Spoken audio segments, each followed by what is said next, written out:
Bespoke radio for the masses. Headline edition, July 8, 1947. The Army Air Forces has announced that a flying disc has been found and is now in the possession of the Army. If the game is rigged, change the game. Game changer. I occasionally think how quickly our differences worldwide would vanish if we were facing an alien threat from outside this world. This is Fade to Black with your host, Jimmy Church, on the Game Changer Radio Network and KGRA, the Global Radio Alliance. I need your help to get to the year 1985. You're listening to Fade to Black with Jimmy Church on the Game Changer Network.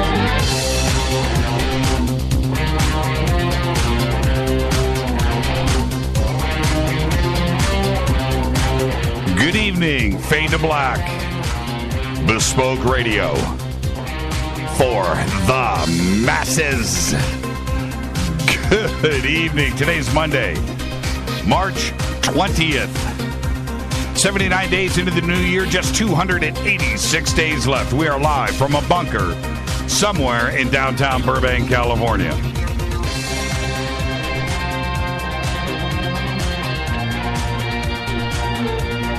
I would like to welcome everybody listening all around the world, all across the United States, hither and thither, to and fro, back and forth, up and down, east and west, north and south, far and near. This is Fade to Black for KJCR, the Game Changer Network, and KGRA, the Planets. I'm your host, Jimmy Church. What is cracking, everybody? Good, man, evening, good Monday to you. I'm not going to say Happy Monday. Always bothers me when somebody says Happy Monday. But it is here because it just means the start of a brand new week on Fade to Black. Tonight, very special guest Paul Stonehill is here. And we'll talk about UFOs in Russia, Europe, Eastern Europe, and his recent Mariana Trench research. First-time guest on the show. Very excited. Been working on getting Paul on the show now for a couple of years. Tomorrow night, Edward Nightingale is going to be here to discuss the design and technology behind the Great Pyramid of Giza and his new book. Wednesday night, Mike Barra returns to the show. Get ready. It's going to be one of those Mike Barra nights. Yeah, we're going to be talking about some Mars updates and new images. Thursday is another Fader night with John Rappaport and his No More Fake Newsroom Live. The call-in number is 323-825-5045. We'll see if we can get to some phone calls tonight.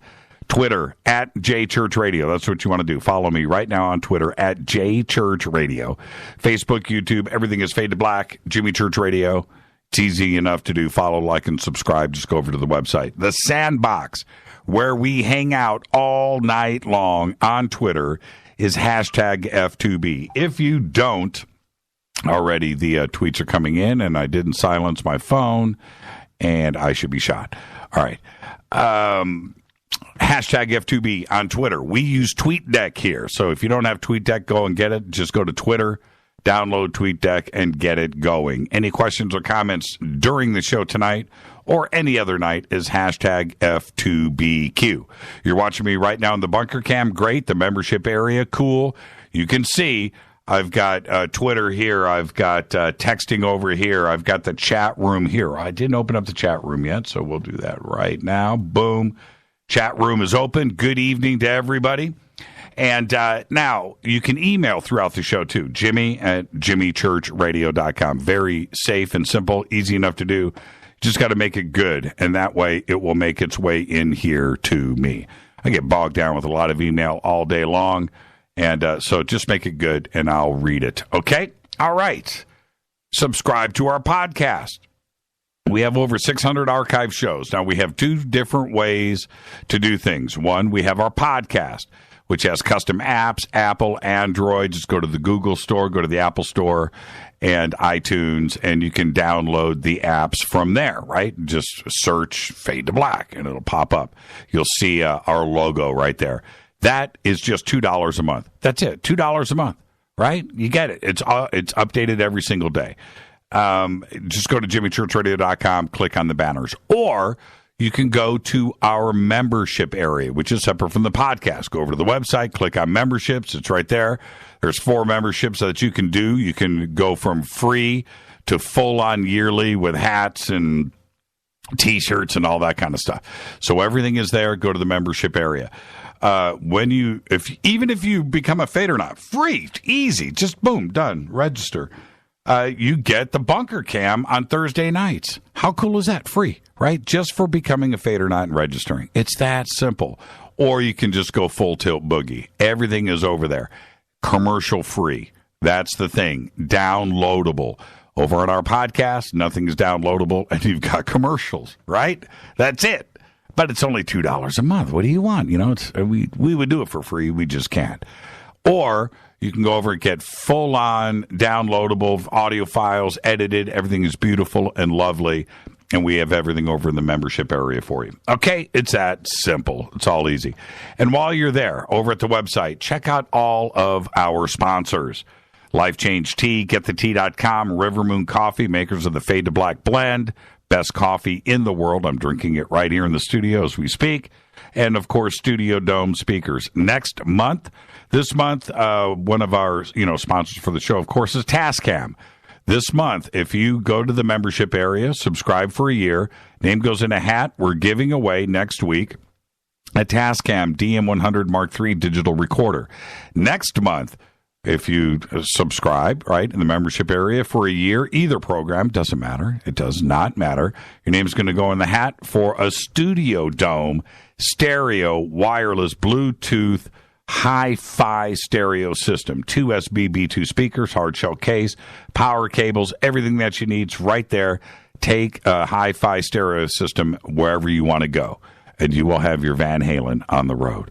Okay, so we're going to do that next month, and every month we're going to have a really cool giveaway for everybody. All right, let's do this. Contact in the Desert is coming up May 19th through the 22nd in Joshua Tree, California. Now, we are giving away tickets, and the good folks over at Contact in the Desert, who we have partnered up with now, this will be our 4th year over at Contact in the Desert. Lots of exciting things that are going on there. And we're going to start drawing names. And we want to draw the names in time for everybody to make travel plans and get out there. So we're going to start that in the next couple of days, and that's going to be exciting. If you want to get in on the action, you've got to go over to jimmychurchradio.com, click on the contest banner. It's right there. Enter it. You can't win unless you enter. It's that simple. If you do win and you can't go, let us know. We'll draw another name. The passes are non-transferable. Okay, now, also, breaking news. I will be hosting the Forbidden Archaeology, Ancient Civilizations, and Their Stellar Connections panel. Now, check this out. My panelists will be Graham Hancock, Robert Bivall, Robert Schock, Andrew Collins, Brian Forrester, and Carl Lehrberger on the same panel. And check this out. It's going to be in the big amphitheater from 7 p.m. to 9 p.m. on Saturday under the stars. How cool is that? All right, biggest panel. That's cool. That's the springs on my studio microphone. Biggest panel of the weekend, under the stars at Contact in the Desert. How cool is that? So all of you Fade or Nots, where are you going to be at 7 o'clock on Saturday? I know. And then right after that, of course, we'll leave the amphitheater, go up the hill, and go visit Melinda Leslie and go check out the night vision.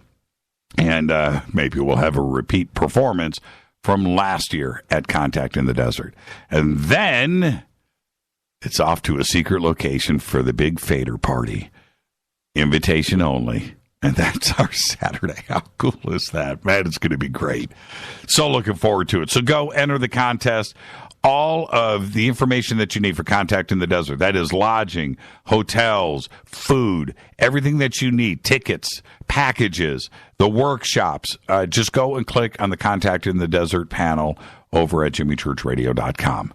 All right, let's get this show cracking. Got a lot to talk about tonight. Today, David Rockefeller, the world's oldest billionaire, the banker with the fabled family name who controlled Chase Manhattan Bank for more than a decade, wielded vast influence around the world, even longer than that, and he spread the gospel of American capitalism, the cabal, and the Illuminati. Died this morning at his home in New York. He was 101. I guess he couldn't get that 10th heart transplant. Yeah, I said it. Sue me. Happy birthday to Lincoln Park's Chester Bennington. Today, he is 41. I was just watching some Lincoln Park videos. Yeah, I like my Lincoln Park. Oh, that's cool. Man, you did that quick? That really happened? That just got retweeted. That's funny. I might have to save that pic. It's actually pretty good. Thank you. I was watching some Lincoln Park videos over the weekend, some new stuff, and I got to tell you, man, Chester still got the pipes, man, for 41. Sounds like he's a kid. Happy birthday, Chester. I like Lincoln Park. Always have. Our dead guy's birthday today, yep, Fred Rogers, 1928 to 2003, died at the age of 74. Otherwise known as Mr. Rogers and his show, Mr. Rogers' Neighborhood. That show ran from 1968 to 2001. Can you believe it? I think I saw it premiere. That's an even scarier thought. He was diagnosed with stomach cancer in December 2002. He died 3 months later. And this was right after his retirement. He underwent surgery on January 6, 2003, a month later, which was unsuccessful. A week earlier from the surgery, he served as the Grand Marshal of the Tournament of Roses parade right here in Pasadena, California. And then, a couple of weeks later, he died on the morning of February 27th, 2003. Happy birthday, Mr. Rogers. Right? Okay, go ahead and sing. It's all right. I think he got high. I do. On this day in history, OTD, 1926. Listen to this. According to scholars, now, I'm sorry, not 1926, in 1345, 1926. Wait till you hear this fact. 1345 on this day, according to scholars at the University of Paris, the Black Death or the plague is created on this day in 1345 from what they call, I'm quoting here, a triple conjunction of Saturn, Jupiter, and Mars in the 40th degree of Aquarius that occurred on the 20th of March, 1345. That is a fader fact. All right. Oh, I've got another one. Oh, that's OTD. Fader fact. Before becoming Syrian president, I don't know what I'm doing here anymore. I'm lost. Before becoming the Syrian president, Bashar al-Assad was a fully credentialed ophthalmologist working at a hospital in London. That is a fader fact. All right, tonight, very special guest, Paul Stonehill. We're going to be discussing UFOs, KGB, Russia, the Iron Curtain, East, right? And underwater UFOs, USOs, the Mariana Trench. It's going to be a great conversation tonight. He has been the leading researcher on Russian UFOs and the KGB and the Russian military forever. He's the guy. He's our guest tonight. All right. Now, I tweeted out right before the show. Parallel universes. Parallel worlds. Timelines, shifts, right? That's what I want to talk about tonight. There is so much to address about parallel worlds and that we are living in this simulated reality, alternate timelines, the Mandela effect. Did it all weekend long, and I was posting stuff about the Mandela effect. I know that you guys saw it because I'm tripping. And a lot of people are. And then there's the work at CERN, right, and quantum computing. And I think there's a real possibility that all of this is connected in more ways than one. Now, let me explain.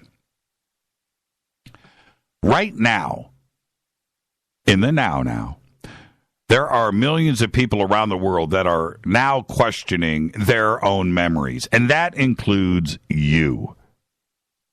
If it were a few dozen people or a few thousand, that would be one thing. But this is truly a global phenomenon. The Mandela effect is real. I can't explain it, but it is. Before I get to the who or what might be causing it, we must first examine the very real science and technology of today. Now listen to me. Pencil and paper out, start writing. Because before we go off the deep end of conspiracy and lose our minds, right, we definitely have to understand why this may be possible in the first place. Is it a giant supercomputer controlled from the future? Don't know. Is it time travelers altering the past? Don't know. Are we seeing a parallel world that is close to our own but just a little bit different, and we're bouncing back and forth in between the two? Possible. Or is this just a way of our consciousness, remembering things? That millions of us just remember things wrong. Or through the power of the subconscious, maybe we have the ability to change the world at a subatomic level. That could be too. I don't know. One thing is for certain, at least with me. For an extraordinarily large group of people, this is a very real phenomenon. And we need to find out if it is us or something much more ominous and dark. So stay with me. We're going to go on a little journey here. Have you ever heard of D-Wave systems? D-Wave? Probably not.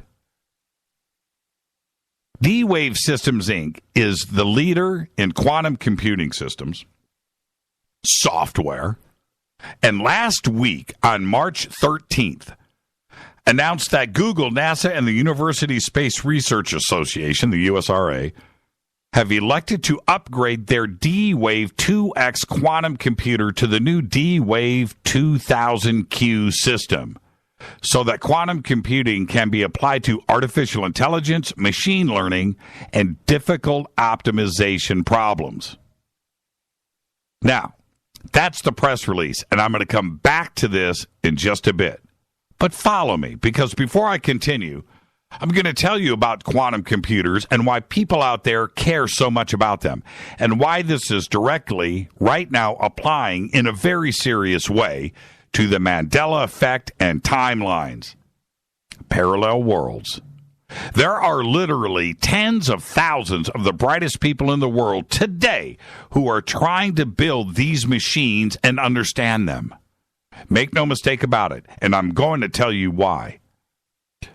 In all of my years of research into quantum computing, and I've done a lot, I have found that there are two very distinct groups here that we're talking about that are nuts, berserko about the technology.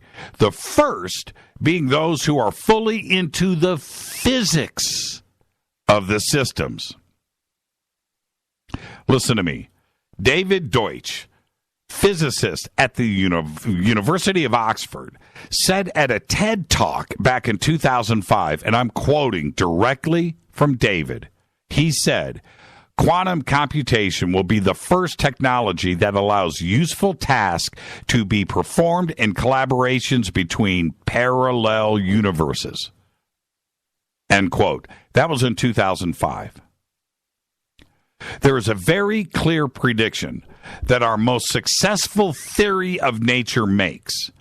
Quantum theory says that there is an enormous number, a mind-boggling large number of parallel realities. As real as this one. The one that I'm speaking to you now and you are listening to me. This world of ours. Now listen, to have that large number of parallel realities, there's got to be things that are exactly the same, but yet they are different, that they have different consistent histories, like our own, but just a little bit different. So imagine Imagine a world where all of the laws of physics are obeyed, but different decisions were made along the way. Different decisions at the atomic level, the very smallest of everything. And decisions about what you ate for lunch today. Everything. Or the world that you decided to listen to this show in. Or not. Quantum mechanics makes a very specific prediction that all of this is as real as the things that you remember. I know you're tripping, and this is bizarre, because we don't see those other worlds. We don't know. Or do we? Right now, today, science can build machines that exploit those other worlds. Quantum computers are one of those machines. Now, before you think I'm just tripping, listen to me. That's one group. The other group is that nuts and bolts type of scientists and engineers that just want to solve problems with technology. Faster chips, faster this, faster that. Problems that could never, ever be solved with current conventional hardware. If you took every atom of silicon on planet Earth and built the most amazing, sophisticated, conventional Intel-style processor, there are problems right now, problems that you could never solve on that thing, that you could solve on a quantum machine. Now, this is where you need to stop and think. Computers using qubits instead of bits. Qubits instead of bits, accessing a parallel world to increase speed. Now, this sounds like the far future. It sounds like Star Trek. I get it. It sounds like Star Wars tech, pure science fiction, or things that are allowed by the law of physics but are not quite here yet, but it is not. It is science fact. In the press release that I just read, these are upgrades to D-Wave systems that were installed at NASA, USC, University of Southern California, and Google back in 2013. Upgrades. Now, I want you to understand, did I just say that today the new resource being used to take computing to the next level is parallel worlds? Yes. That's exactly what I said. And it is real, for real in the now. You got to listen to me. These D-Wave computers are about 10 feet by 10 feet and 12 feet tall. They have a refrigerator that cools them to a fraction of a degree above absolute zero, hundreds of times colder than interstellar space. Inside these black monoliths is a chip the size of your thumbnail. A chip that is magic. Real magic. Now, I'm going to try to explain so we all understand what I'm saying here. Imagine that there are parallel worlds out there. So many that they go from horizon to horizon, as far as you can see. Exactly identical in every respect, down to the atomic level. With only one difference, and that is the value of that little thing called a qubit, which is on the chip of the D-Wave. Qubit, which means quantum bit, by the way. Get it? Quantum bit, qubit. There's your chip set. All right? The qubit is like a bit. We're all familiar with bits or transistor in a conventional computer. And a bit has two states. It's either a 0 or a 1. It's either one or the other and nothing else, right? Mutually exclusive. The D-Wave qubit is in a strange situation where these two parallel worlds have a nexus, a point in space where they overlap. Every time that you add another qubit, you double the amount of parallel worlds that you have access to. Now, don't trip. Just listen to me. In 2013, they had 500 qubits on their Vesuvius chip. Today, they have 2,000. So it's doubled, 500 to 1,000 to 2,000, doubled by 2017. The chips, next year, 4,000. The chips are increasing by 500,000 to 1 million times faster than the previous year. Think about that. Each qubit is 2 to the 500th power. The shadows of these parallel worlds overlap with ours, and the chips grab those resources and pull them back to make an effect in our world here. Now, I know, I get it. I know this kind of talk isn't in line with conventional thinking, and I get that. But I'm telling you, that's exactly how these chips work. And now you know why those Silicon Valley billionaires are talking about parallel worlds and simulated reality, because they get it. They understand this is a technology that they are working on. They already know. They already know for certain and for real that there is another version of us, many versions. And in those alternate parallel worlds, Captain Crunch is spelled differently. And Darth Vader says, "Luke, I'm your father." Think about this for a second. When I bring up on this show, and I'm talking about parallel worlds, I'm talking about timelines, man, right? And the Mandela effect, and there's something going on. There's something we can't we can't figure this out. Silicon Valley did. Quantum computing and how the qubit works in a parallel world where you have two atoms that are exactly the same, that are affecting each other, and they are able to go back with these quantum. They understand. They know. They know. So when they say it's possible that we live in a matrix, it's because it's based on fact. This is a reality. And could these parallel universes that are minutely different than ours be overlapping? And that's what's causing the Mandela effect. Tomorrow, I'm going to talk about CERN. And I'm going to talk about the Jimmy version of what's going on. This is Fade to Black. I'm your host, Jimmy Church. Tonight, Paul Stonehill, UFOs, Russia, the Iron Curtain, the Mariana Trench, USOs, UFOs above and below the water. We're going to do it all tonight with Paul. I'm your host, Jimmy Church. Email is jimmy@jimmychurchradio.com. You can follow me on Twitter @jchurchradio. Stay right there. I'll be right back with Paul Stonehill.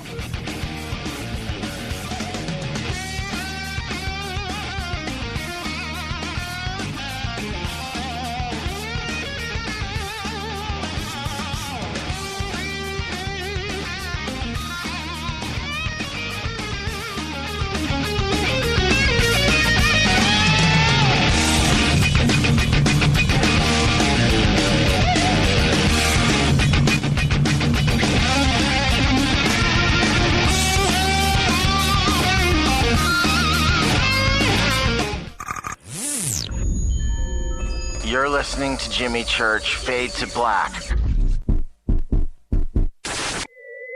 Fade to Black will now pause for alien identification. The station that talks the net. KGRA Radio. When you take the beans from Central America with dashes of Indonesian and African mixed in and then roast it to the dark side of Fade to Black, you create the ultimate brew of fringe. Introducing the Fade to Black blend from River Moon Coffee. Yes, River Moon's darkest customized roast was created for the love of Fade to Black.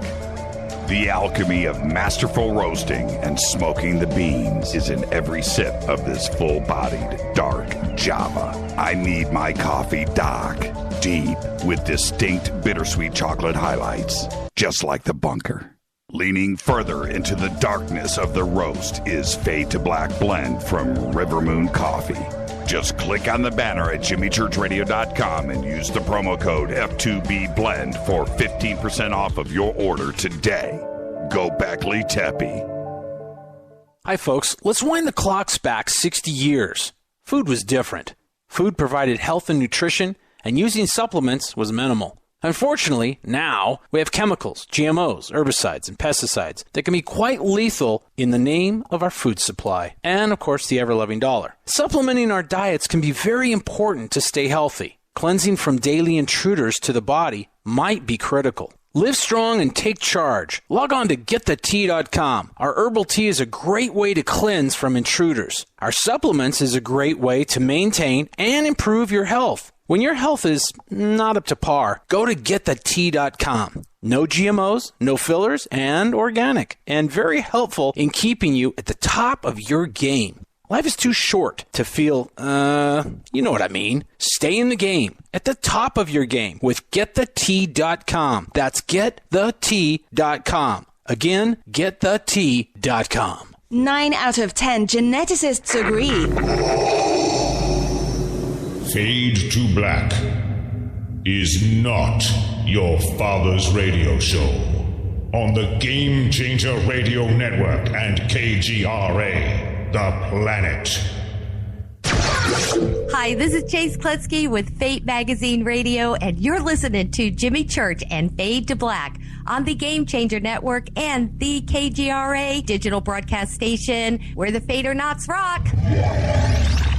Hi, this is Rob Reiner from Anvil, and you're listening to JimmyChurchRadio.com. What's up? I'm Chris. What up? This is Kyle Massey, and you're listening to Jimmy Church Radio.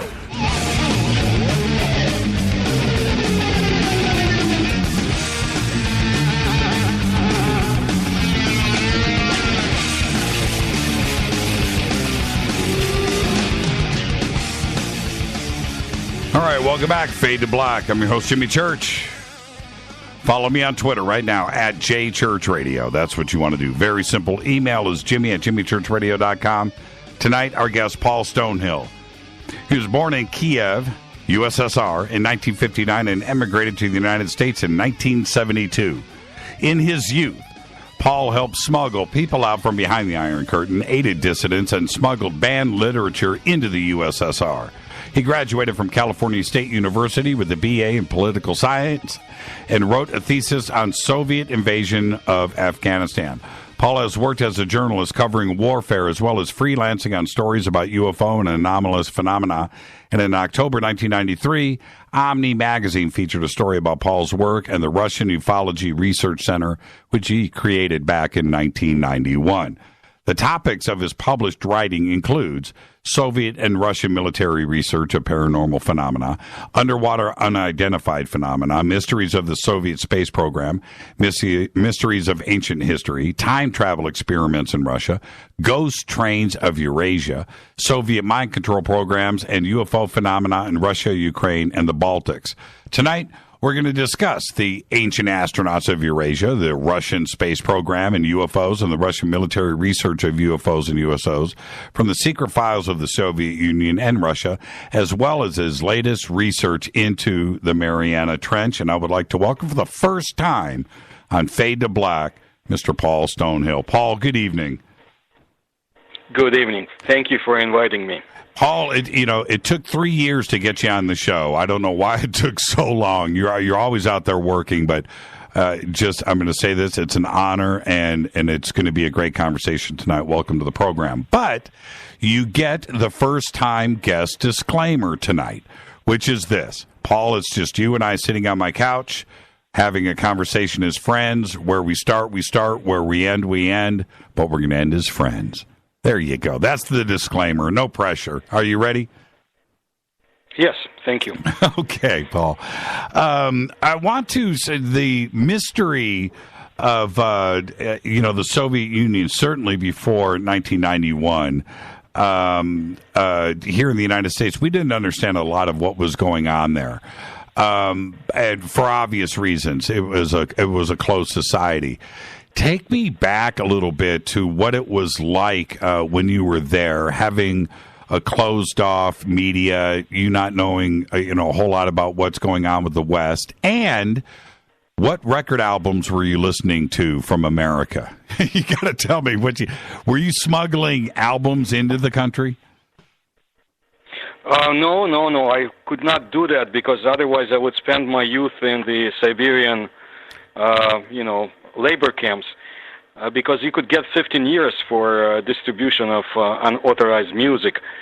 But I'll tell you how it was. It was a closed-off society, yes, but we knew very little about what's happening on the other side of the world except what the propaganda told us. But at the same time, we knew enough to know that we didn't live the life that should have been ours, normal life, and there were people actively resisting the Soviet regime. We knew some people like that from bottom up, right. From intellectuals down to below. Right. And we also knew that things were happening outside because there were some tourists coming in from the behind the Iron Curtain, so to say. And now I know more than I did when I was a kid, but a youngster. But even then, we knew that it shouldn't be like it was. At the same time, there must be an appreciation, not liking, but appreciation of what the Soviet Union was. It was a totalitarian, closed-off society with workings of its own and incredible power that allowed the government to do things that maybe in the United States the government couldn't even dream of doing, such as comprehensive all-union collection of UFO data for the serious research that had been instituted back in 1978. This was unheard of anywhere else in the world. I didn't know anything about it. I couldn't. I was a simple kid from Kiev, so to say. But even people up in the upper levels of the government didn't know too much unless you were privy to the research conducted by the top military professionals. That's just an example. They could authorize every soldier in the Soviet armed forces to collect information about anomalous aerial phenomena. They wouldn't call it UFOs. Write it down, fill out special forms, and send to 2 institutions which were given the orders to study and analyze all this information. You couldn't do it in the United States. At the same time, other things happened in the Soviet Union which couldn't in the United States. For example, in 1967, you had a group of scientists and military leaders join hands and appeal to the Soviet population on Soviet TV to send them information about UFOs and, other paranormal phenomena. It was, the government stepped in very shortly thereafter, and this was no more. But that program went on, and people started sending in information to the designated place. And it was like a small revolution in terms of knowledge. I've never heard of anything like that happening in the United States or China, for example. Also, in the Soviet Union, because the country was so massive, so big, and there were so many interesting encounters and observations of UFOs and USOs over the military silos, over the submarine bases, local commanders didn't know what to do, and there were very bad incidents of them trying to shoot at UFOs. So the orders came down the Soviet military to stop doing that and just leave them alone and study them. But we didn't know anything about it. All we were concerned about was, how to obtain items that are necessary for basic living, like toilet paper, like standing in line for meat or bread, But also, we were not slaves. We wanted to know more, and there were channels to find out some information. For example, people from the Soviet Union remember a very excellent magazine called Technika Молодежи, something like Technology for the Youth. And from that magazine, we found out quite a lot about strange objects in the sky, in the waters, some things Americans were doing, simply because the editors of the magazine were not afraid to take some heat from the Soviet government. And So this was a very complicated society in a complicated geographical location, which for one reason or another, attracted UFOs. Now, years after, when I've collected so much information and I exchange it with my friends in the former Soviet Union, we can see some, should I say, patterns? Yeah, UFOs had been attracted to the Soviet territories because of ecological issues, because of the strange military experiments that were going on. It's like a sideshow. You get to see things that are interesting and maybe at the same time try to save a civilization or population, like happened in Kiev, where I'm from, in 1986 with the Chernobyl incident, right? Or has happened in some other areas like Lake Sarez in Central Asia. And then USSR is not simply Russia. I know people in the United States and elsewhere think Russia is the largest part of it, but there are areas like, for example, geographically, Siberia, the Arctic, which we should talk about, or the Central Asia, which has thousands of years of history, and like you said, ancient aliens, and who knows what else is in the deserts of Uzbekistan, for example, or Kazakhstan.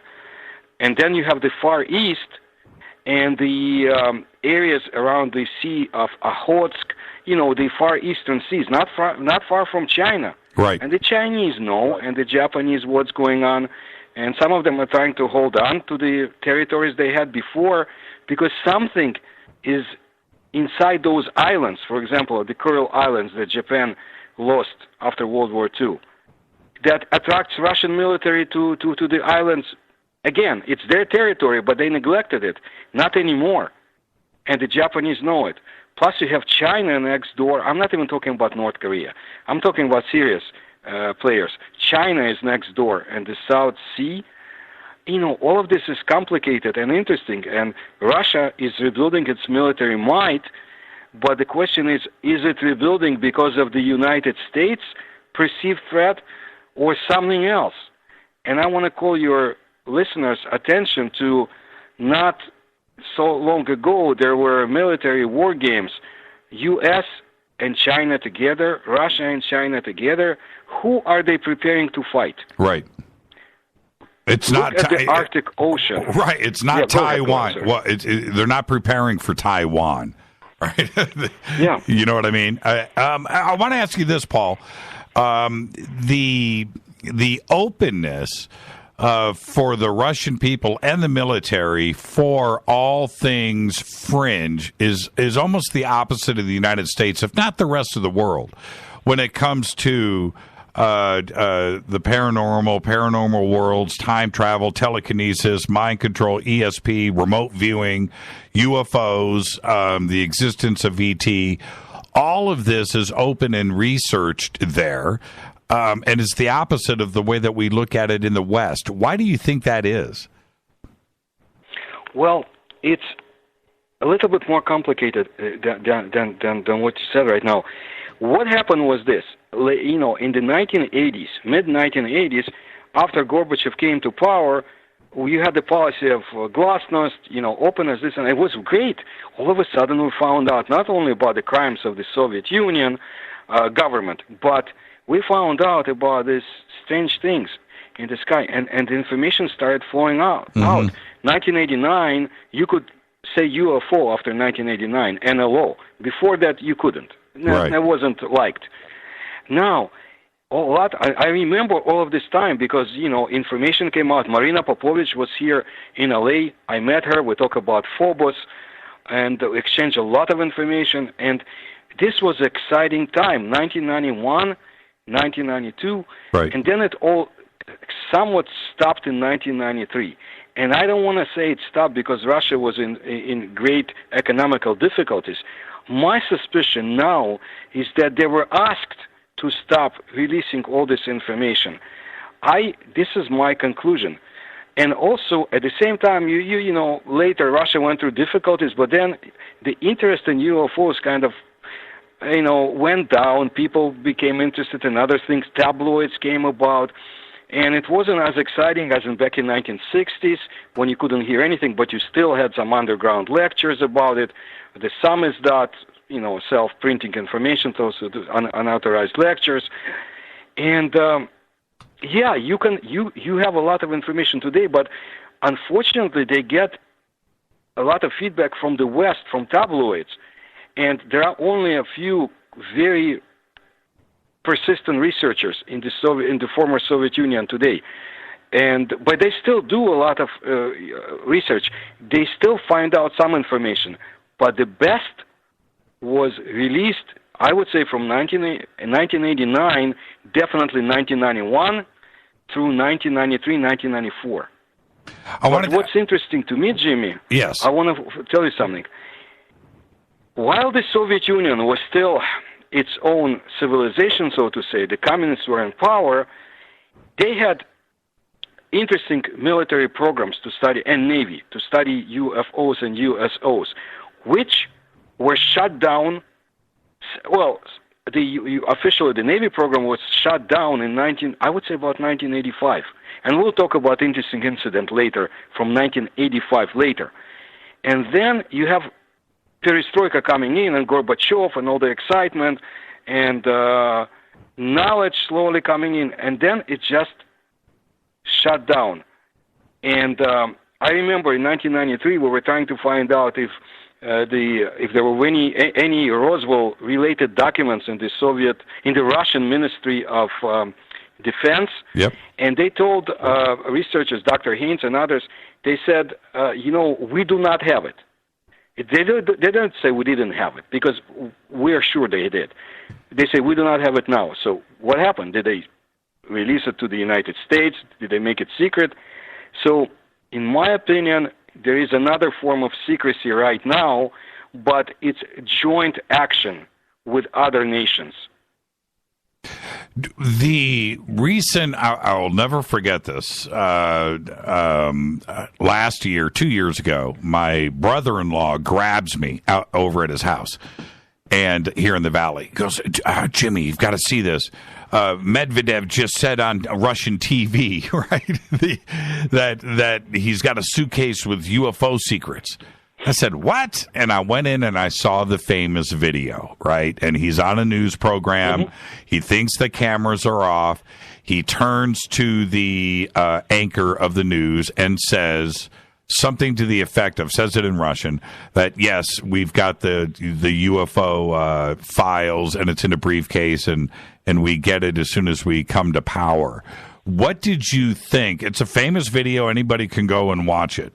I had my mind blown. What did you think when he said that to the news anchor?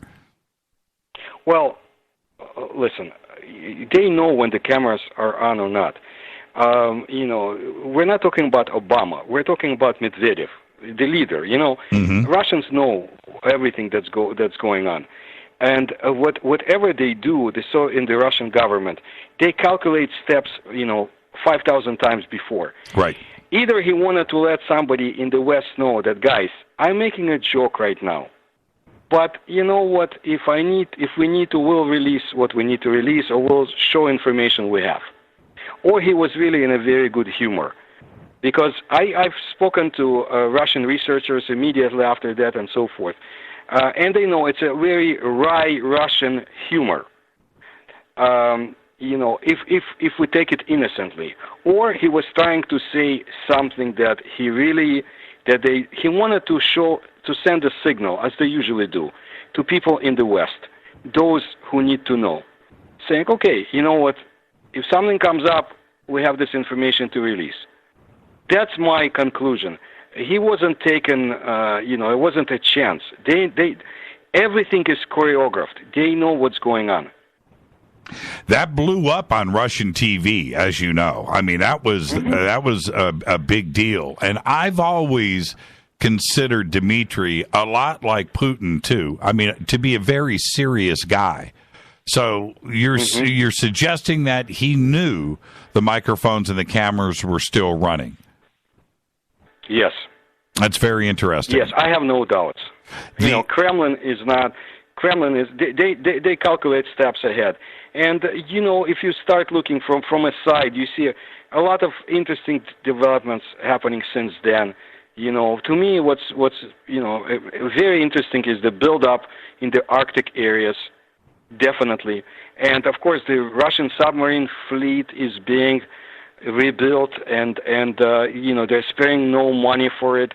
And really, there is no enemy for them to face. Canada, they're not going to fight Canada over the Arctic. There's not going to be any, equal battle. Right. They know that. So there is something else that's going on. But you know what? It's not just the current government.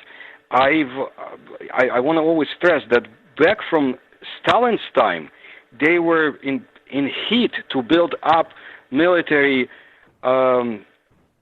fortifications and outposts in the Arctic Ocean areas, and they started programs and then they put them on ice.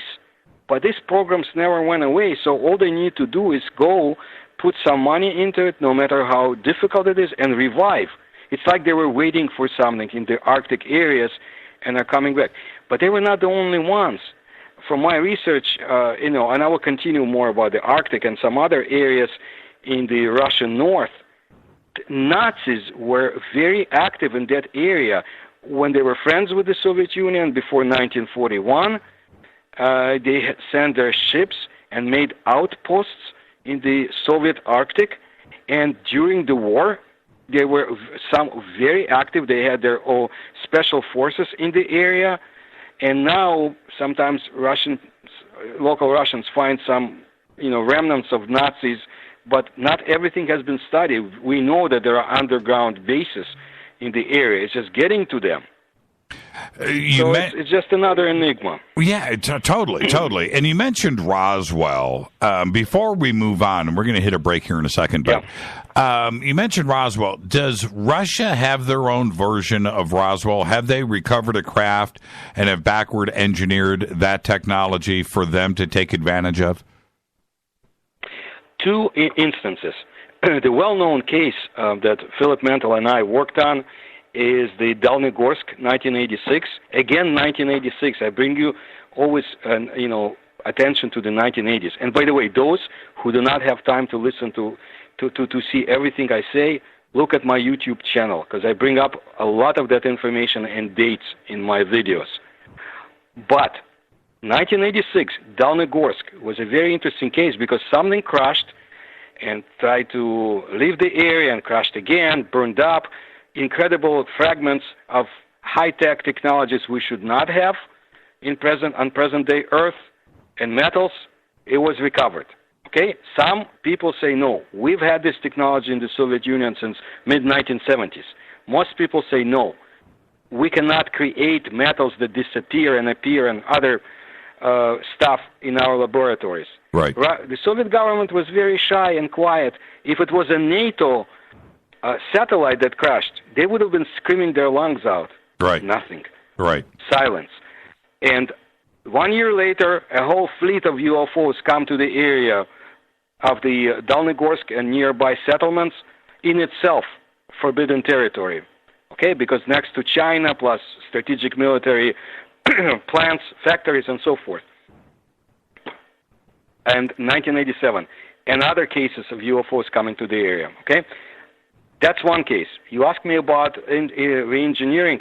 I bring up a case from 1978, Central Asia, when a well-known Soviet ballistic missile designer, the one that, by the way, created missiles that should shut down U-2 years before, apparently he ordered a shoot down of a UFO. They knew they were flying all over Central Asia. And that was in 1978. The object was recovered, parts were taken from it to enhance Soviet military missiles technology. True or not, I cannot tell you for sure. The source was Smirnov, who is in Ukraine, Soviet military engineer himself from the area. He gave very interesting details and names, dates, and so forth.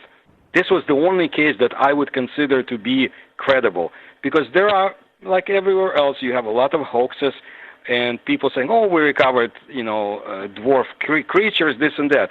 No, the Soviets, it was a little bit more complicated, especially with the Setka program, and we'll get into it. That's the military/academic program to study UFOs and USOs in the Soviet Union.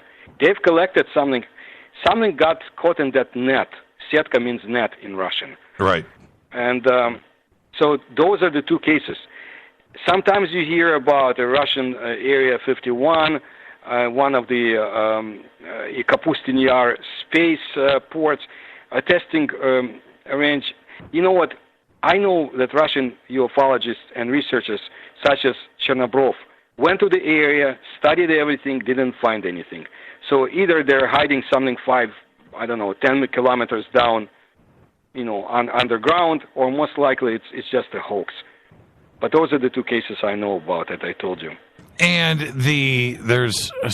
when we come back, I mean, there's no way that I can have you on the program without at least briefly discussing Dyatlov and Dyatlov Pass and your take on that.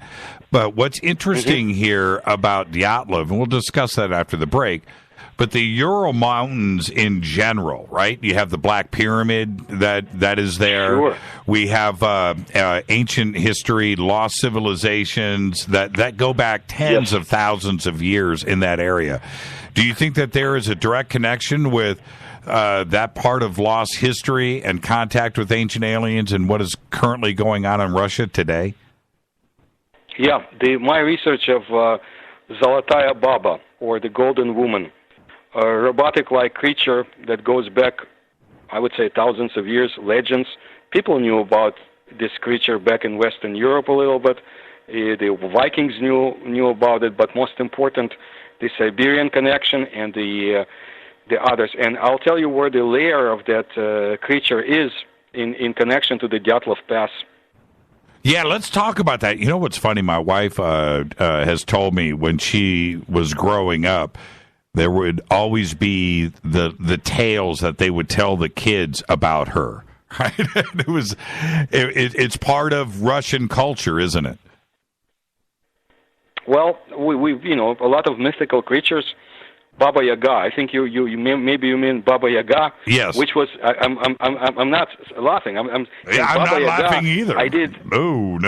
I did a study of her. Right. We did a study of her. If you bring it all down, if you study, she was riding around in a vehicle very much like a space capsule used by U.S. government. She was using technological means to drive that vehicle. She was abducting people from down below to study them. Yep. She lived in a izbushka na kurich noshkach, a house on chicken drumsticks, right? Yep. What was described was a stationary space station, and this goes back thousands of years. Yeah, my wife has told me the story many times that she would come and take kids, and she lived in a house made of chicken bones. And Absolutely. Just a scary, good way to scare kids for sure. This is Fade to Black. Our guest tonight, the one and only Paul Stonehill. I'm your host, Jimmy Church. Follow me on Twitter, @JChurchRadio. Both of Paul's websites, his YouTube channel and Paul Stonehill, Russian UFO Research.com. The links are at JimmyChurchRadio.com. Tomorrow night, he'll be at UPARS. More on this in just a bit. Stay with us.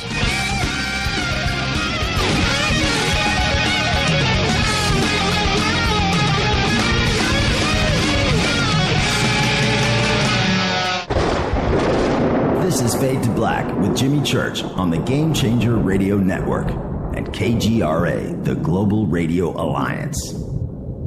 The station that talks the net. KGRA Radio.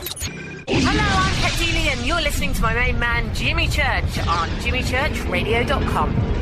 Hi, this is Ray Hobbs here, repping the planet, and you're listening to my good friend, Jimmy Church, Fade to Black, on the Game Changer Network and the KGRA digital broadcast station. This is Toby Kebbell. You're listening to jimmychurchradio.com. Don't hurt me, Jimmy. I'm only little. Hey, I'm Adrian Grenier. And this is Ari Gold. We're of the Honey Brothers. Well, yes. We are of the Honey Brothers. Hey, I'm Adrian Grenier. And I'm Ari Gold. We're the Honey Brothers. And you're listening to Jimmy Church. The Revolution. What's up, Fadernauts? Studio Dome loves Fade to Black and the F2B audience so much that they have put together the ultimate stereo Bluetooth system. They've done it just for you. Man, check this out. The Studio Dome SBB2 stereo system is here. It's featuring 2 Studio Boombox 2 SBB2 wireless Bluetooth speakers, packed in its own custom hardshell case.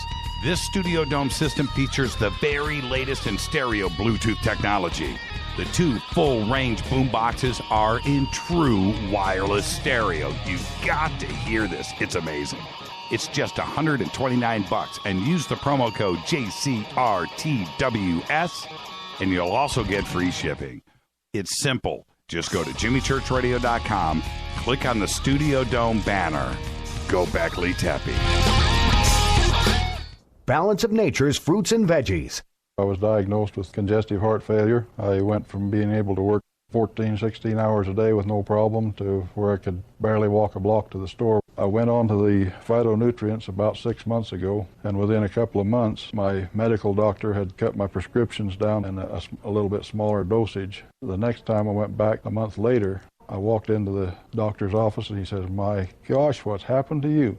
You don't even look like the same person." He looked at my legs and the swelling had gone down. My blood pressure was down. The venous stasis ulcers that I had had on my legs for the last 4 or 5 years because of the poor circulation were all healed, and I'm feeling far better. The new challenge will allow you to receive 2 months of Balance of Nature's fruits and veggies free. And we'll even ship them to you free. Call now for details. Call 1-800-246-8751. Or go online to balanceofnature.com. Use promo code TALK. This is Micah Hanks of the Gralien Report, and you're listening to Jimmy Church on Fade to Black, across the globe on the Game Changer Radio Network and the one and only KGRA Radio, The Planet.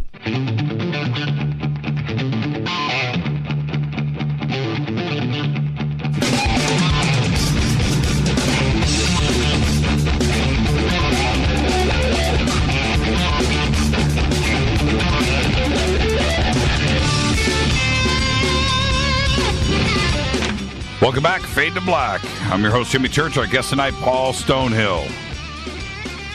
Check out our newest sponsor, River Moon Coffee, makers of the Fade to Black blend. This portion of the show is brought to you by River Moon Coffee. It's dark, it's smoky, it's complex, it's the best coffee in the world. Just go to the banner over on our site, use the promo code F2B blend, and you will get 15% off of your order. Paul, we right before the break, I brought up Dyatlov Pass, and it's really funny. I was looking at the chat rooms and Twitter, and I want to talk about Dyatlov. It happened the year that you were born, which is I find 5 days before. Yeah, that's interesting. And could it have been Baba Yaga that scared the crap out of those hikers? Not Baba Yaga, Zolotaya Baba. Zolotaya Baba was an idol-like creature worshipped in different parts of Eurasia. And do you want me to describe the case or just go to my hypothesis? No, actually, let's do the hypothesis next. Take us through the case as you know it. And certainly we have the version that is known in the West. You've done your research throughout the Soviet Union on Dyatlov, so I'm sure there could be, something that's a little bit more special. Go ahead. Tell us about the history. Well, this murder mystery still remains unsolved, no matter, how many smart people are trying to solve it. It happened in February 1959. 10 experienced, well-trained mountaineers left the city of Sverdlovsk, and they went to the so-called Mountain of the Dead in the Ural areas. And what happened is that why they got to that area, very desolate area, almost no human population except for some local people who were unjustly accused of being the culprit of the demise of these tourists, if they were tourists, okay? 9 of the young people perished under most unusual circumstances. And one was lucky enough to stay behind. He recently died, by the way. The other 9 made it to the mountain. So there was a criminal investigation, a fruitless one. all they were able to report is that the invincible force of nature caused their tragedy. So this is a mountain. It's a snow-covered summit, very cold, and it's called the Mountain of the Dead. Kholat Sakel, actually, in the local Mansi language. And it was there that when the rescue team finally went to the area, they found a tent. It was abandoned in a hurry because the flaps were cut with knives, and there was a panicky escape of the tourists, or if they were tourists, those young men who were inside. Investigators found footprints leading them down, from the tent. Not very far away from the same tent, they found corpses. One mountaineer died from exposure, and the rest, as was determined by investigators, died of numerous bodily injuries of unknown nature. Very unusual. Some of them had damage to their bones, but the skin was not broken. The guy in charge of the group, he was Dyatlov. His body was 300 meters away from the main group. He crawled to the tent, and he died trying to do it. There were no injuries on his body. Another body was found closer to the tent. When there was an autopsy, the doctors found cracks in his skull. It was a horrible blow inflicted without any damage to the skin, like I said. The female member of the expedition, she was closest to the tent. She was lying face down, and there was blood under her, but there was no violence on her body. Anyway, they found 3 other corpses. There were horrible injuries: ribs broken, head smashed in, internal bleeding all over their bodies. How could they sustain internal injuries with the skin intact? This was a very complicated investigation. The local KGB got involved, and the party official. Some of the documents disappeared. Some of the people who were involved were sent away.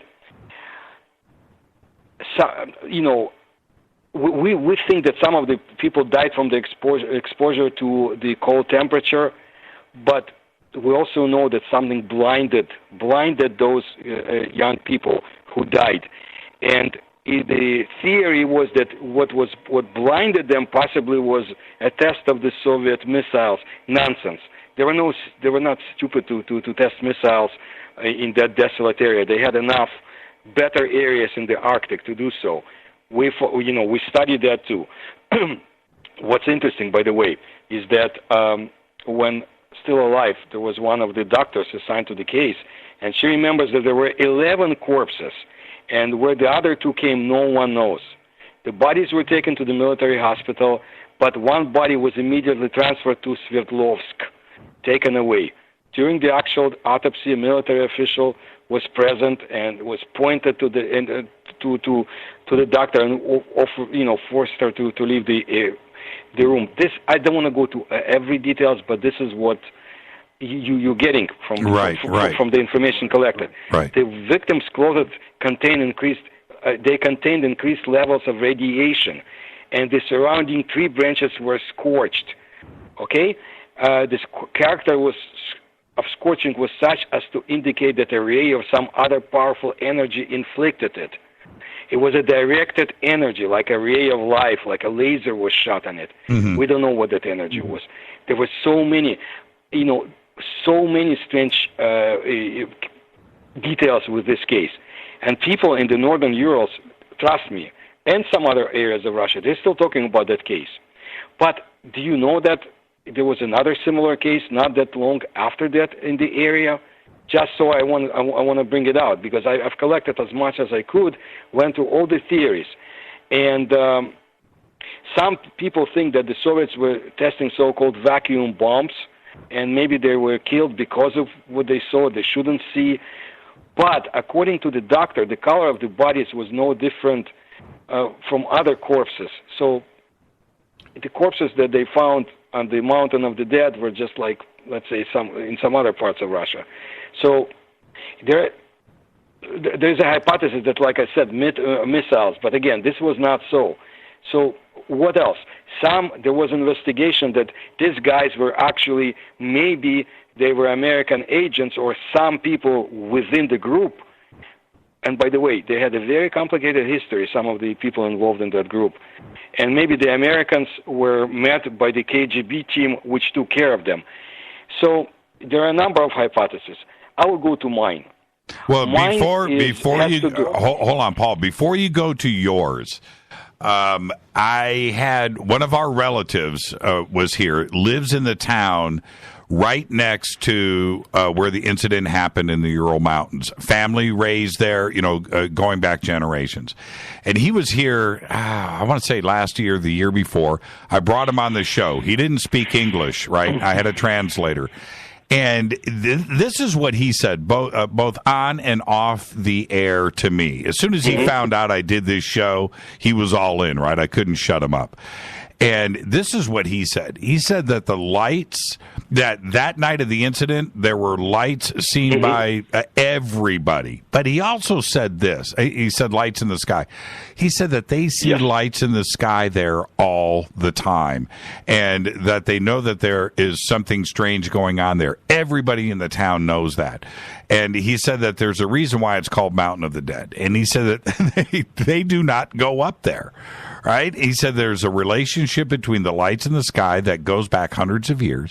It happens to this day, and that there is something strange going on on the ground at the same time. And that was from his and he's just a village guy. You know what I mean? He doesn't have a dog in this race. And he said that's the way that they know what's going on in that village. And I will give you the name of the mountain that is right next to the Mountain of the Dead. And maybe if you remember it and tell him, he might tell you a few other things if he knows, because it is a very desolate area. It's very hard to get there. Right. There are local hunters, but it's hard to survive. And I want to caution anybody who is interested. You do not go there without an experienced guide or two, because people tried and then very bad incidents. So your hypothesis. Yes, you're right. There were lights in the sky that night as well. Absolutely right. And the night before. And later on too. The Ural Mountains itself, and I urge people who listen to your show to study more about the Urals. It's a very interesting, very complicated paranormal area. I've done program for Ancient Aliens about the nanotechnology that's being recovered in the areas of Ural Mountains that goes back probably 300,000 years, and you find strange objects that are just like nanotechnology we create today. But there's no money to study it. But the observation is that something exploded, let's say, in the area hundreds of thousands of years ago, and those are the fragments that are being collected. This is collected by scientists, geologists, and others. And I know who has those objects in Moscow, for example, and so forth. That's Ural Mountains. Ural Mountains, if you look at one of the videos that I have in my channel about Uzbekistan, you will see in the deserts of Uzbekistan, Zarafshan, there is a city that they found, circular, very strange city, just like the Arkaim city in southern Urals, that was abandoned, God knows, who knows where, and it was a very unusual ancient observatory built by people whose name we do not know, but who had high advanced capabilities to build this. This is in the Urals. Urals is the land of the Chuch people, the strange dwarf-like creatures that had incredible knowledge but left and went underground. And we have legends in Russia of the strange findings in the Ural Mountains and the incredible mineral wealth that lies there. But it's not easy to get to it. The Russian government did, let's say. Also, this is the area where, for example, Stalin moved the strategic plans to during World War II when they were losing to the Nazis. And this is the area where the so-called Pinkel saucer was being built by a friendly German scientist who worked for the Soviets, and they were building so-called military UFO-like crafts. Very interesting. there's more about the Urals. And you're right, because the Urals go all the way from the Arctic areas down into the southern Urals, almost to Kazakhstan, to the Central Asia, and every kilometer of the Ural Mountains hides something interesting. I've had, in my books, I have information about UFO sightings from the Tsarist times, from the 19th century and before. But getting back to the Mountain of the Dead, my investigation, Zolotaya Baba, or the Golden Woman, it was a robotic-like creature that emitted infrasound. And by the way, one of the hypotheses during the Dyatlov case investigation, was that maybe it was very intensive infrasound that killed them. And I go through other cases in the Soviet history, and I mention them because this is very interesting. Well, that creature, to put it in as few words as possible, is reported, that idol-like creature worshipped by the locals is reported to emit such energy that people cannot withstand and die if they come too close. And one of the places that I say she, but she was worshipped as a woman, as a female. Right. And I found, by the way, connections to the ancient Sumerian civilizations. I published some of this online, and I'll make a video presentation soon about it too. She is reported to live in a dome-shaped mountain. Manya Tump. You can tell your relative when he comes. Okay. This is Manya Tump is right next to, it's between two mountains, and one of them is the Mountain of the Dead. And if they disturbed this robotic, not magic, I'm not into that, but robotic-like creature, she might not have liked it and caused the death of these people and others, because locals tell you never go to that mountain. You go to other mountains around if you want to. Never go to that mountain. They don't like. It's a sacred black mountain, Manya Tump. And the use of something sonic with sound would cause the internal injuries without the injuries on the surface that the autopsy brought out, You are absolutely right. You're absolutely right. It's the infrasound. We refer to sound vibrations that are frequency too low to be heard by human ear. That's right. We go into different frequencies, but it produces a range of bizarre effects on people: anxiety, extreme sorrow, chills, and so forth. And it can be used as a weapon too around the world. What was I forget the name of it. The meteor crash on the side of the mountain that is still there today, that they think the ship is underneath it. What's the name of that meteor site? Sikhote Alin? Yes. And that's another example. It shows you how big Russia is, because that is completely remote, right? There's that aspect of it. So getting there for real research is difficult. Second, the radiation is so high there that anybody that goes on the mountain's probably going to die. So you can investigate it, but there are reports that there is a metallic object underneath that it wasn't a meteor, it was the crash of a UFO.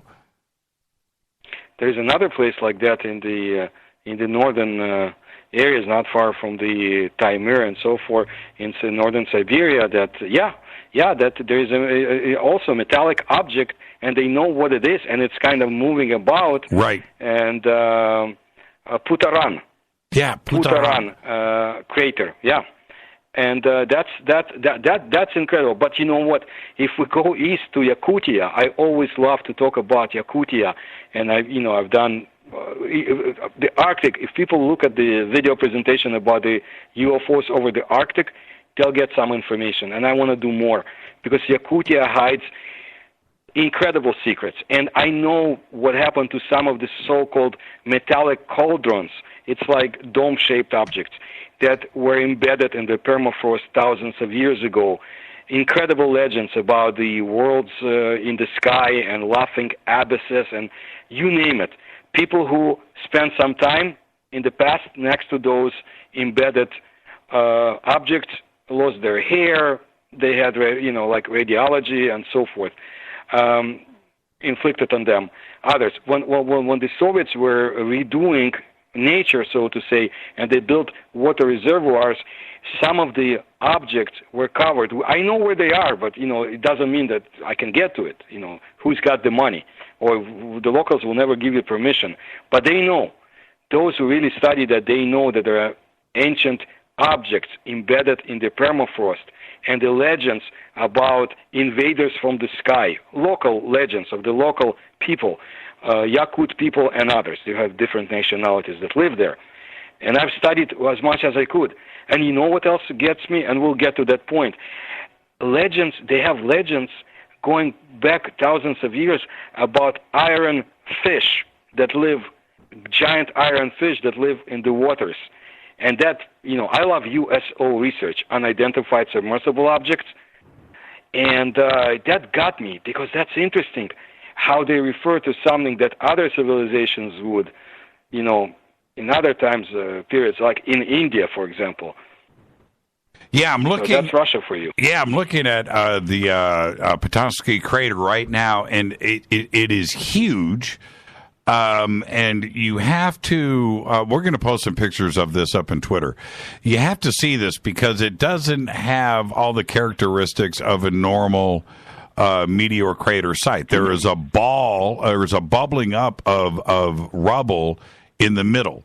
And it's the exact opposite of it. And again, it's the remoteness of this. You can't just go and visit this site. Like you, Paul, you couldn't go and visit this site even if you wanted to, could you? Well, in my case, I could not, and they understand it. But there are people who do. And I want to bring out names. Vadim Chernobrov is one of the young former Soviet, now Russian scientist. He is from the Moscow Aviation Institute, and he's also the head of the Russian and now international organization called Kosmopoisk, space search, so to say. They study paranormal phenomena all over the world, but especially in Russia. And he is great because he's organized expeditions to almost such remote areas as far as he could go. And these guys are fearless. They collect a lot of information, bring it forward, and they're able to go maybe to places I cannot. And I brought him. I didn't bring him to the United States, but I brought attention to the U.S. media to this guy, and I want more of it to come because he is doing great work. They collect meteorites. They go to the sites of the alleged UFO sightings. Back in 1990, he did a whole research of the so-called Belgian triangles in the Soviet Union. It was still Soviet Union, and much more. They went to the mountain Ararat, other areas. He's got friends now all over the world. That's the way to do it. There's another one, Mikhail Gerstein, the top Russian ufologist and UFO researcher in St. Petersburg. Now, these guys put their energy, their lives online to study UFOs. Even if most of the Russian population today is indifferent, they're not. Do you think we'll ever... you know what? Yeah, go ahead. Do you think we'll ever get to the bottom of Petoskey crater? I mean, it is such a significant site, and it's the only one like it, really, on planet Earth that is like this, and it is, it's active. Something's going on. Do you think we'll ever find out? Well, even if, let's say, Zuckerberg or the people from Google wanted to put money into that, right, or Elon Musk, the Russian government will, tell them to kiss off because it's the Russian territory. Who knows what else is going on? Well, in that dense taiga, there are no military sites per se. You have to look maybe to the Arctic, but they are very protective of the Russian territory. And they will not let foreigners needlessly go there.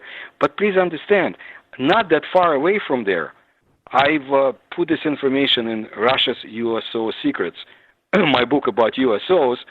There's an area next to the Timor Peninsula, a great place. Only 25% of it is somewhat researched all those years. Not far away from there is the area of the so-called meteorite impact, which happened about 35 million years ago, and created wealth for the Russian state, the so-called impact diamonds. This was a secret for many years, almost a secret, in the Soviet Union. You have enough diamonds to use for the industries, various industries, for 3,000 years more. Right. And UFOs love that area, and the area not far away, Khatanga. Khatanga is a small village in Yakutia.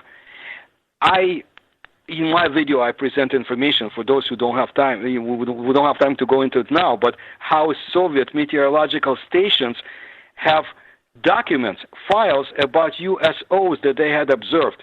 1979, one of the interesting wave periods, so-called UFO waves, all over the Soviet Union, but especially in the Arctic areas. It's like there was a, let's say, organized invasion of the Soviet skies. That's right. And these were no American, they knew that. So that's all it's not that far away from Putaran. What's, 10,000 kilometers, this give or take. It's all in the area. But how do you get there? Why? We're going to hit a break here in 2 minutes. So I'm just going to ask you quickly. We have Tunguska, and that's the famous, that's the one that everybody thinks about, and they should. But what is it about meteors blowing up over Russia? I mean, nowhere else in the world do we have that kind of activity like we do that goes on over Russia. Why do you think that is? I just find that fascinating, and I can't figure out why. It's the remoteness of the area. Even Canada is not as remote. It's Canada is almost as large as Russia, but it's more open. Russia is there are areas in Russia, in the taiga area, where settlements have been hidden away for hundreds of years from the government. The old believers, for example, Russian Christians who do not accept the current church, have lived there. And nobody knows what's going on. I know because my father was in the Soviet army in the very turbulent time, a few years after Stalin died. And I have excellent UFO reports from the area. But what he told me, he didn't see UFOs. He saw cannibals. He saw concentration camps being opened up. He saw wild people. He saw the KGB in action in the area where they were hunting down cannibals and escaped prisoners. But the area is remote, cold and remote. And there's nothing there for thousands of kilometers. And strange things happen there.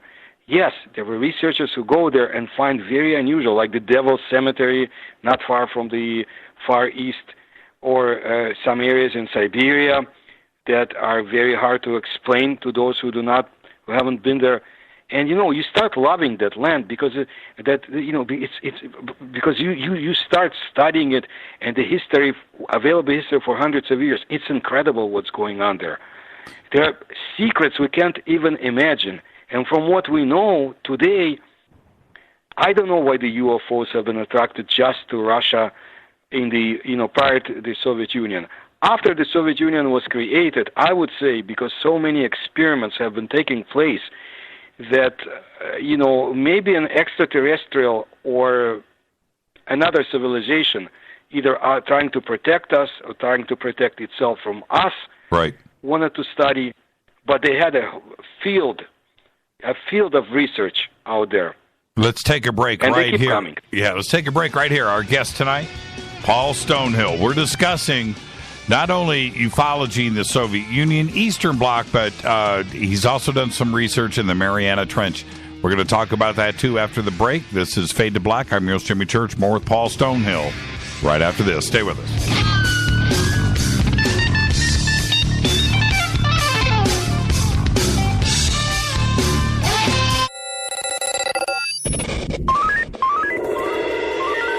Way out here, we listen to Jimmy Church. You're listening to Fade to Black. Always on the edge of the hottest alternative talk. Jimmy Church with Fade to Black. KGRAradio.com. ¿Qué tal, mis yo soy Mario Carson, el tiburón, y los invito para que escuchen a mi buen amigo Jimmy Church Radio. ¡Claro que sí! Hey there, quick question for you. Would you be okay with more energy, more endurance, thicker, healthier hair, a better mood, reduced appearance of wrinkles, improved sleep, improved blood pressure and cholesterol profiles, improved vision, improved memory? Okay then. Well now, have you heard of Nature's Youth RSF? It's from the anti-aging experts at nature'syouth.com. Nature'syouth.com. See, at Nature's Youth, they understand exactly what it means to provide top-quality health products. And Nature's Youth customers not only improve their health, they know they're also providing their body with the right nourishment to maintain that peak performance and fight the aging process. If health, wellness, and nutrition are what you desire, choose Nature's Youth RSF. I did. You see, you're going to get older. It's just up to you how you feel when you get there. Get started today. Nature's Youth RSF. Simple to use, simple to order.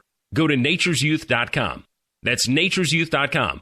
nature'syouth.com. I was introduced to this remarkable product, Balance of Nature Fruits and Veggies, and to say it's amazing is an understatement. Balance of Nature provides the nutrients of 9 to 11 servings of 31 different whole ripened fruits and veggies per day, and the cost to the consumer for 9 to 11 servings is about 22 cents per serving, as opposed to over $1 in the store. Balance of Nature Fruits and Veggies helps boost the immune system by over 720%, and they also provide a health coach for you at no charge to guide you with any questions you may have. And you can also visit their website for testimonials on balanceofnature.com. So take steps to give yourself better overall health and call them now, toll free, at 800-246-8751. That's 800-246-8751, or go to balanceofnature.com right now. Make sure to let them know you heard it here by using promo code TALK for a special discount. That's balanceofnature.com and use promo code TALK.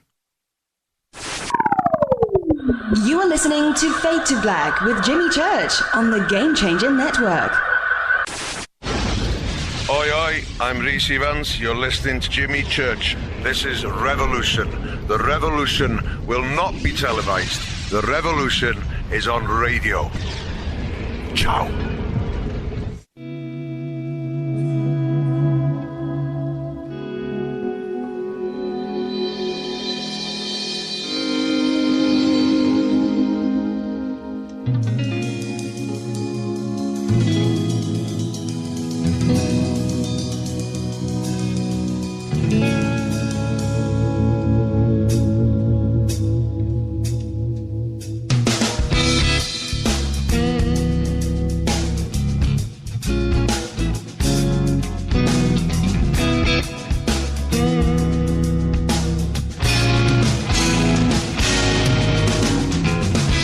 Welcome back, Fade to Black.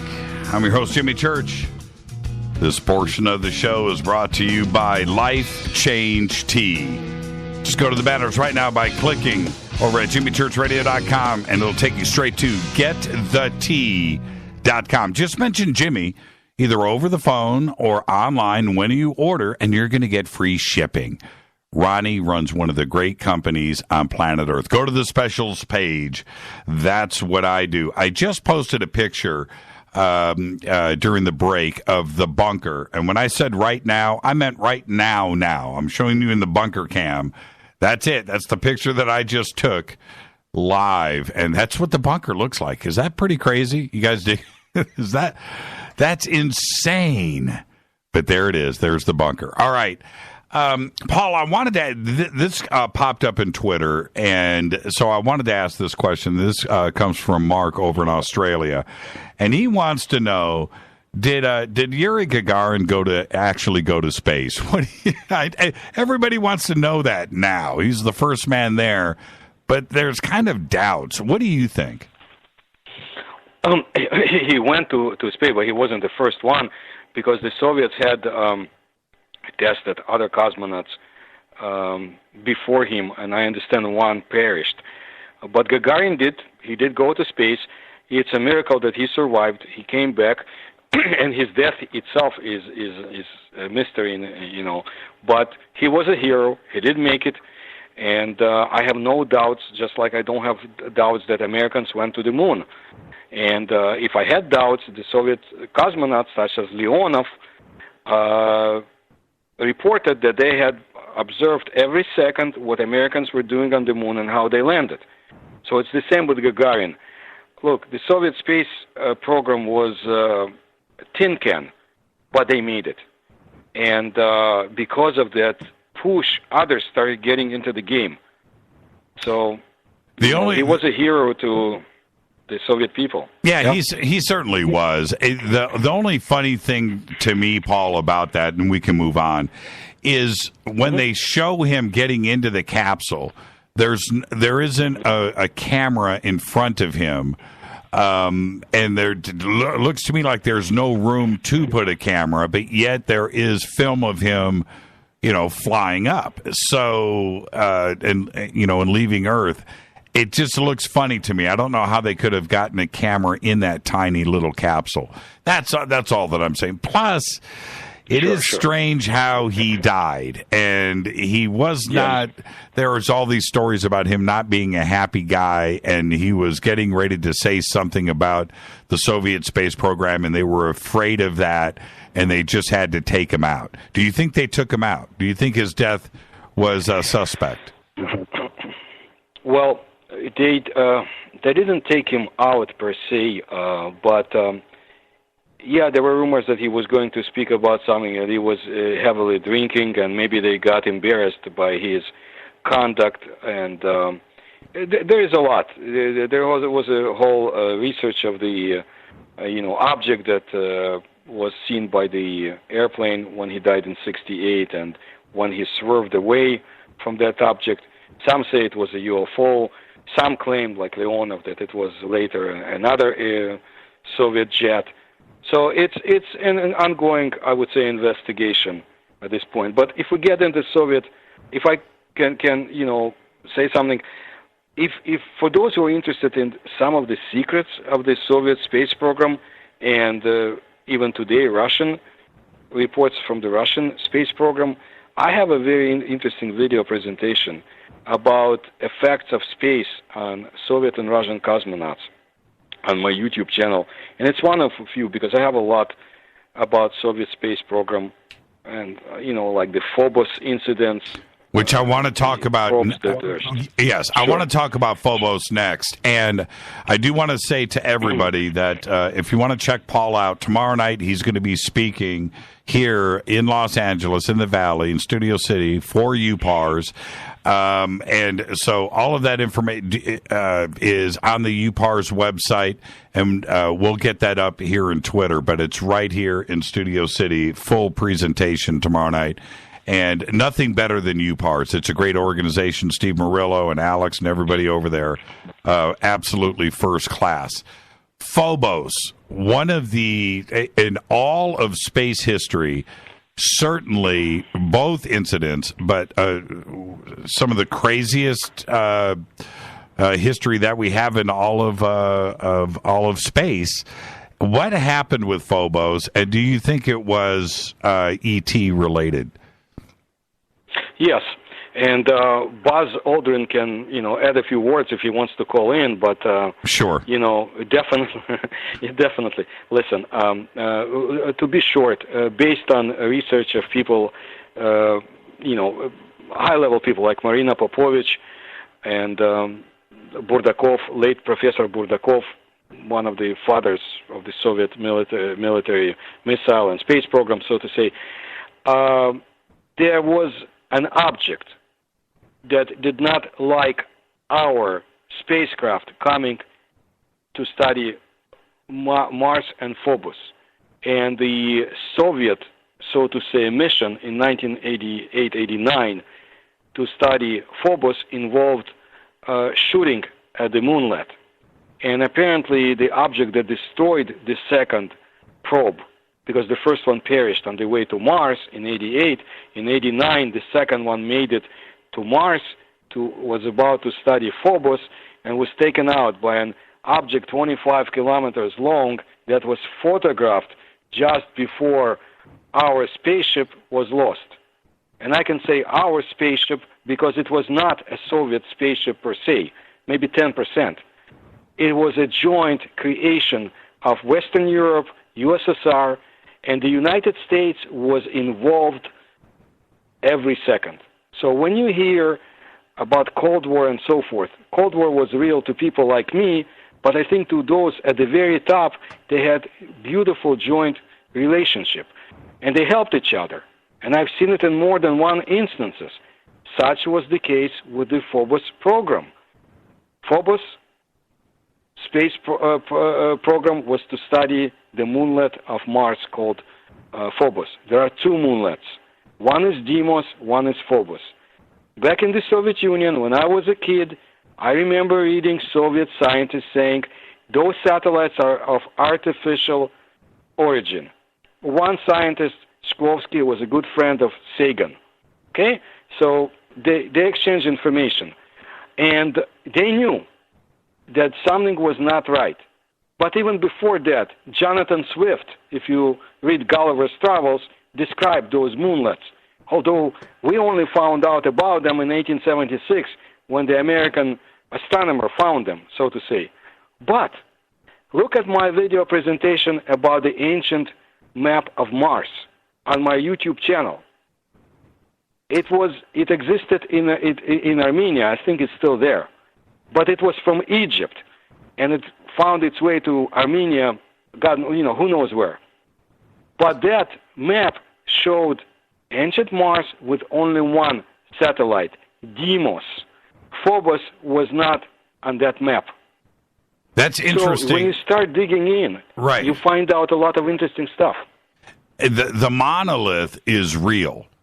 I don't know who built it or how it got there, but there is no question that is a monolith that doesn't fit the rest of the surface of Phobos. And, of course, that's what Buzz Aldrin has, talked about, over so many years.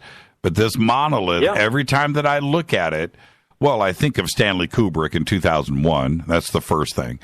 But it looks completely artificial, and it doesn't fit. Now, do you think that the Russians were trying to, find out and they were just warned off, don't come back to Phobos? And you know what? Every time we try to come back, something happens. There was a joint Russian-Chinese, 2011, same thing. Well, it didn't get to Phobos, but it's like something destroyed it here in orbit. Yes. It's not even what I think. Let's say Professor Valery Burdakov. And if we have time, we'll speak about Stalin in 1947 and Roswell, because everything is connected. Professor Burdakov, back in 89, was outraged that there was even a mission to go study Phobos, because he said, based on his information, he said, the civilization that's out there does not like interference, to put it in such words, and would not want us there, and will take us out, And they did take us out. But you know what's interesting? I've studied hundreds of Soviet newspapers. Richard Haynes and I, a long time ago, we obtained those newspapers back from the Soviet Union, openly, you could get them. And word by word, and those scientists, one of the Soviet scientists said, well, it looks like the aliens just stole our space probe. And then later we found out, through research, that the space probe came back a few months later. What? It was propelled. It came back, not physically. I should say communication from the space probe came back for a short time, and that's it. If it was kicked out of the orbit and disappeared, it wasn't destroyed. It's like somebody hauled it away. This is incredible. Right. I have never heard that. It's in my books. Now, what's the size of the Phobos monolith? How tall is it? I don't, it's a small monolith. I don't have dimensions in front of me. All I know is that, based on the Russian information and late Professor Burdakov, for example, and others, it's there. It was there. Aldrin knows more, using American data, and he was quite outspoken about it. I think the Chinese are in the game too, because they know something as well. Yeah, and that's why everybody's in a rush to get to Mars, could be one of the reasons. I wanted to ask you really quick, and you can answer this fairly quickly. That famous film of the KGB agents and the Russian military showing up at the crash site on the edge of the woods of a crash disc. Hoax, real, from back in 1968. What can you tell me about that film? 69, I think. Yeah. Two, outright, some, you know who knows the answers? The TNT production. Because I was interviewed for that show too, and they showed me films. They had whole cases of Soviet films in Soviet casings, okay, metal casings, right, and boxes. They wanted to make more. I don't know why they stopped. They wanted to make more shows. Most people in the Soviet Union, researchers say it's a hoax. Some information started coming out, and I'm saving it to say, oh no, something definitely happened in that area in 1969. I think it's also in the Ural area. Something happened, and it's not just a hoax. Maybe it was a Soviet military war game. Who knows? Some say that these guys don't even look like Soviet soldiers, should be. Some say it was staged, but some people say it's not. I don't want to say anything, but I do ask that the producers of that show, if they should bring up more information, because they had piles of it they obtained from Russia, from what I had seen. My wife wants to know, what's your favorite Soviet sci-fi film? Is it Kin Zia Zia? No. Tell her I am more of the. I left before then. Tell her I love Yefremov, Tumanist Andromeda, the Andromeda Nebula, and tell her because I've done a lot of research of Ivan Yefremov, who was, if we have time, we can talk about him, who was a top Soviet scientist and a mystery person, and when he died, the KGB raided his apartment and took away everything pertaining to his research, because this was a person out of bounds of space and time, as described by his friend, a UCLA professor. Somebody who went on to expeditions in Mongolia and found a lot of interesting stuff. Somebody who had good friends among Chinese scientists and who knew about ancient astronauts and ancient technologies that we can't even dream. But he knew, he had knowledge, which is incredible. And my writings, those who will look at my at my website and they'll find my articles about him. I liked his vision of the future, not the communist vision he had to present, but the technological development of Earth. And tell your wife, most likely I liked his knowledge of the great circle of intelligence around the universe, that the universe is connected by this great circle where civilizations found ways to exchange information through one part of galaxy to another. Have you seen? This was just a science. This is great stuff. Have you seen It's Hard to Be a God? Strugatsky's, yes. Yeah. Those guys are great. Okay, we can't. You know what? As great as that movie is, we can't even talk about it. It's so great, right? It's just an amazing film. Everybody, It's Hard to Be a God. Go check it out, and if you have the ability to watch it and get back to me. But hard movie to watch, but you can't stop it, and it's like 4 hours long too. And we can't forget about Solaris, right? One of the greatest science fiction films of all time. Oh no! Made back in the day too. Can you imagine how difficult it must have been to make that movie in the old Soviet Union? And it turned out to be one of the greatest films ever made. Yeah, there's going to be one more, hopefully soon, in the United States, if it comes through, by the best novel of Strugatsky. It's called The Roadside Picnic, about effects of a visit of aliens to our planet. Now, I don't want to go too much into it, but if the movie is made, I think it's going to make a lot of money and a lot of people will like it. Now, you wanted to talk about Stalin and Roswell in 1947 before I rudely interrupted you earlier. Let's go back and visit that. 47. Basically, here's what happened. My source of information, several, but Burdakov, Valery Burdakov, late Russian scientist who knew a lot. He was the one that sent me information about it. And he worked for Korolev, the father of the Soviet space science, former inmate of concentration camps, you name it. He was called in by Stalin, and he was not the only one. Stalin pointed out a pile of documents to Korolev and two girls, two ladies that would be his translators, and said, you study it. I'm going to be, very quick. You have to study this information. The intelligence reports from the United States, reports about UFOs from other parts of the world, and you have to give me your analysis. 2 or 3 days, I don't recall. And do they present a threat to the Soviet Union? And what are we to do? And Korolev wanted to leave, study at home. He said, no, you stay in here in Kremlin, and after you're done, you tell me. So Korolev made his analysis. He studied the documents, and he told Stalin, based on what my conclusion is this: yes, they are extraterrestrial objects. Let's say they're not our civilization, but they do not present a threat. Apparently, Stalin went to other Soviet scientists, and they gave him the same conclusion. Okay, this is part of his Soviet history.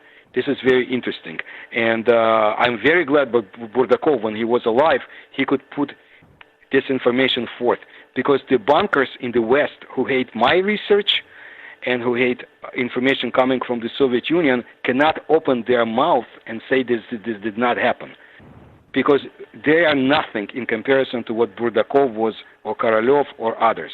And something else I want to tell you, which I tell other people, and we'll continue. Burdakov always brought up this case. In early 1950s, Soviet scientists, that was after Stalin's death, were given an object. Top Soviet scientists were given an object to study and tell their opinion, what it is. And they looked at this strange, small object, and from all the sides, and they said, we don't know what it is, we don't understand, but it's not made on this earth. Okay? Well, today every schoolboy knows what a microchip looks like, okay? But they didn't know in 1954. And this is one of the cases that Burdakov, who talked about Phobos, in 1947 case and other cases, this is what he brought forth, this information. Where did the microchip come from? Well, your guess is as good as mine, but, there were interesting recovery cases, in the Soviet Union that have been reported, but you know what? Who knows? What if it was brought back from the Ural Mountains? As I told you about an hour ago, for example, about the nanotechnology that was found. That's right. That's a completely. But there are other cases. What if it was brought from Siberian findings? This is not something I would know. Very interesting. And the other thing that I want to talk about that the Russians have been investigating, trying to get the bottom of for a while now, is Lake Vostok. What do you think is ultimately happening down there, and what do you think they're looking for? Okay. What they're looking for in Lake Vostok is a life that existed before Antarctica was covered by ice officially. What they're finding is another story. But you can't remember, Lake Vostok is not that far away from the Bunger Hills area, and everything has background. Whatever Russians are looking for now has connection to 1940s expeditions, secret expedition by the United States Navy and by the Soviet Navy to Antarctica. And whether the two were fighting each other or were holding hands, we do not know. But please understand that the Bunger Hills area, that's the oasis not covered by ice in the Antarctica, not that far away from Lake Vostok. That area was released by the United States to the Soviet Union. And to me, it seems that what happened was that whatever Americans were not able to study with the civilian supervision, they would give to the Soviet Union. You guys study it, okay? And the Soviets, for example, in turn gave one of the stations to the Polish scientists to study. So once you start studying, it's not just Lake Vostok, it's more. But Lake Vostok contains waters that go back hundreds of thousands or more years before. And there were reports, there are incredible reports about, what was it, one of the Russian detectors said a few years ago in London, which I do not believe, but he said there is like a monstrosity, an intelligent octopus-like being fighting scientists to incredible life forms that have been found recently. But I know how to look at the reports, monthly reports from the Russian scientists. It's all open information, and nothing really interesting comes out, even if you look between the lines. And there's a lot of complaints about funding being cut, but at the same time it expands. And the other nations are starting to get into the game. China, India, something pulls them forward to Antarctica, like to Mars, same interest.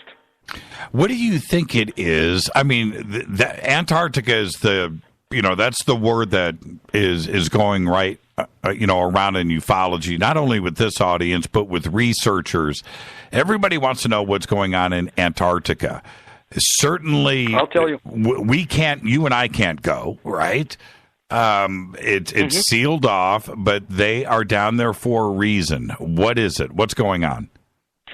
Well, number one, I think they found remnants of something that's been definitely, buried or left behind in Antarctica or sealed off by ancient civilizations or forces we don't even have comprehension of. And if there was outright interference by our scientists, they would have been destroyed by now. But there is something very unusual that's going on. For example, in the book about USOs, we present, Philip Mentel and I, we present a lot of information about the Soviet missions, submarines to the islands around the area and the objects they had observed, and over the islands, and unusual objects lurking in the waters, gigantic objects in the seas in the Antarctica area. That's one thing. So there is somebody there, not just us, for sure. And the other secret, very interesting information that's to me is the early 1946-47 research by the Soviets, who had to disguise their expedition as a whaling expedition to get to Antarctica. And listen to this, something very interesting I found out not long ago in an article published in Siberia by a person whose friend was a KGB, still is by the way, officer involved in some research, who happened to get information from the Soviet, listening to their own scientific ships about USOs in the waters all over the world, for example. But that article also mentioned something very interesting, that there was a Soviet submarine expedition in 1946 from Vladivostok to Antarctica, and they were attacked. Okay? And they survived and had to go back to Vladivostok. Who would attack them? A stray Nazi submarine? I don't think so. The Americans? No way. And that was about a year before the high jump expedition. Very interesting. We have to take a break right here, Paul. And so when we come back, let's continue this, but then we have to discuss the Mariana Trench. You've done some amazing research there. We'll do that with Paul right after this short break. This is Fade to Black. I'm your host, Jimmy Church. More with Mr. Stonehill right after this. Hi, everybody. This is Rob Halford, the Metal Guard, on JimmyChurchRadio.com. KGRA Radio. Intelligent talk. Do you know what's in your body soap? Well, I didn't know the answer until about 5 years ago when I looked at the label of my soap and was shocked to see all the chemicals. For my entire life, I had been assaulting the largest organ of my body, my skin, and to think my children were using it too. Well, a lot has changed since then. Today, my family and I operate Stone City Farms, where we make and sell all-natural goat milk soap using fresh goat milk from goats we raise on our farm. Our mission at Stone City Farm is to produce high-quality, all-natural goat milk soap for people who want a fresh, unrefined, natural product. At Stone City Farms, we offer scented and unscented soaps and a signature line of gift sets customizable to your needs. To see what our customers are saying, go to StoneCityFarm.com. Use the code NATURAL for a 20% discount. That's StoneCityFarm.com, code NATURAL for 20% off your order. You never know what could be hiding in your soap.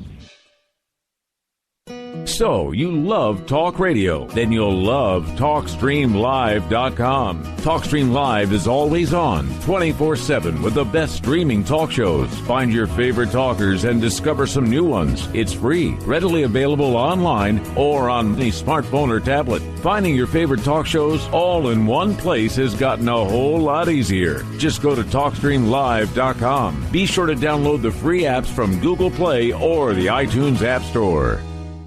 Would you like relief from muscle pain, headaches, and discomfort to sleep better, have more energy during the day, and just feel naturally amazing? Fibromalic can help. Its blend of malic acid and magnesium can provide pain relief and comfort for those who experience fibromyalgia. It helps your body absorb more oxygen, and it works quickly for a significant reduction in pain within 48 hours, all without a prescription.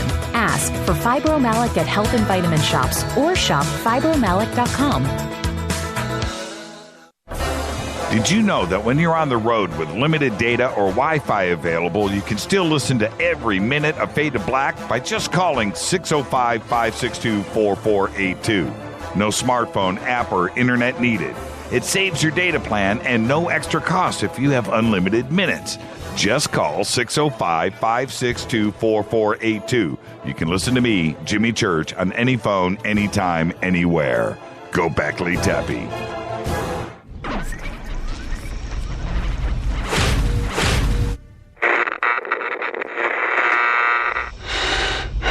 You want to know a secret? I love ponies. I really love ponies. I'm serious. I couldn't stay sane without ponies to brush. Why Fade to Black? Because you never got that pony, damn it. This is Fade to Black with Jimmy Church on the Game Changer Radio Network and KGRA, the Global Radio Alliance.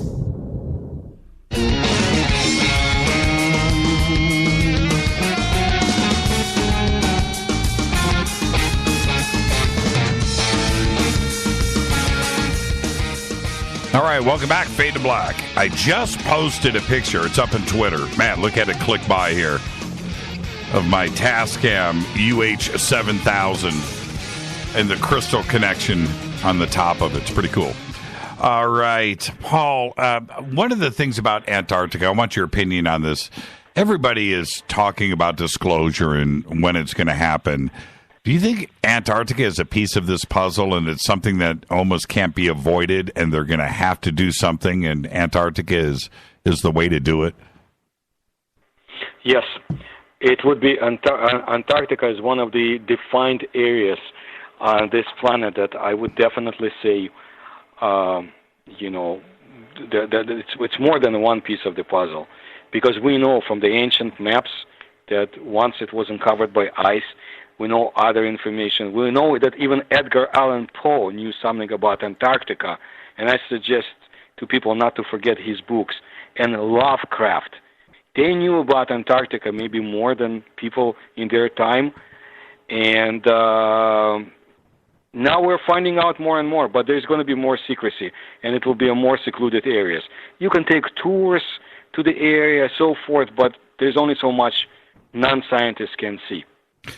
Your research into the Mariana Trench and the video is great. Everybody just go and click on Paul's YouTube channel over at jimmychurchradio.com. It'll take you straight there to his latest video that he just posted.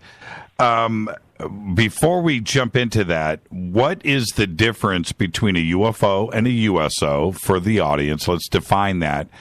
And as you do the definition, what is it that they are looking for under the water, or do they just exist there? Is water propulsion? Do they need it?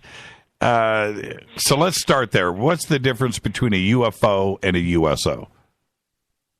Well, a UFO is an unidentified flying object, and USO, unidentified submersible or submerged object, and sometimes a UFO becomes a USO, and vice versa, based on, again, reports from the Soviet and Russian navies.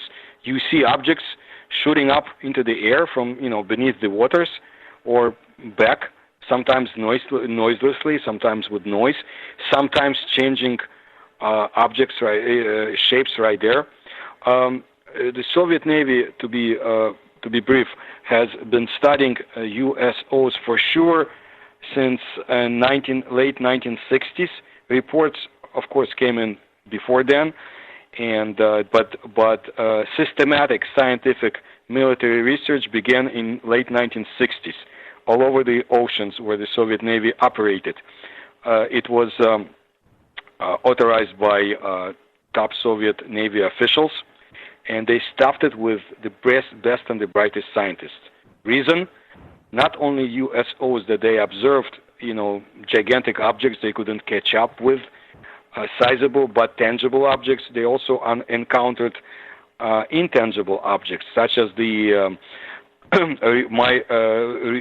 research of the quackery, those who croak in Russian phenomena, because the sounds they emitted reminded some people of frogs making croaking sound. Anyway, all over wherever the Soviet Navy operated, especially around the United States waters, in Northern Europe, and in my favorite area, Far East, let's say the Devil's Triangle, Sea of Philippines, and we'll get to Mariana Trench. This is where they encountered this very strange phenomena. Objects would come from bottom of the sea, study them, try to communicate maybe in some way, but the Soviets thought it was a new American technology and they were going crazy, but it was not, as they found out after perestroika period, and when they met with their American friends and talked with NATO people. This was a very unusual phenomena, but there were others. Again, gigantic objects moving around, as reported by such people like Admiral Matushkin. Recently, I have a video about that too. Incredible observation not far from Greenland, and also the Russian Novaya Zemlya area, closed off territory. You name it. Also, South Georgia Island, not far away from the Antarctica. Always remember, British territory, top secret place, really. You can get there, but you don't know everything that's going on.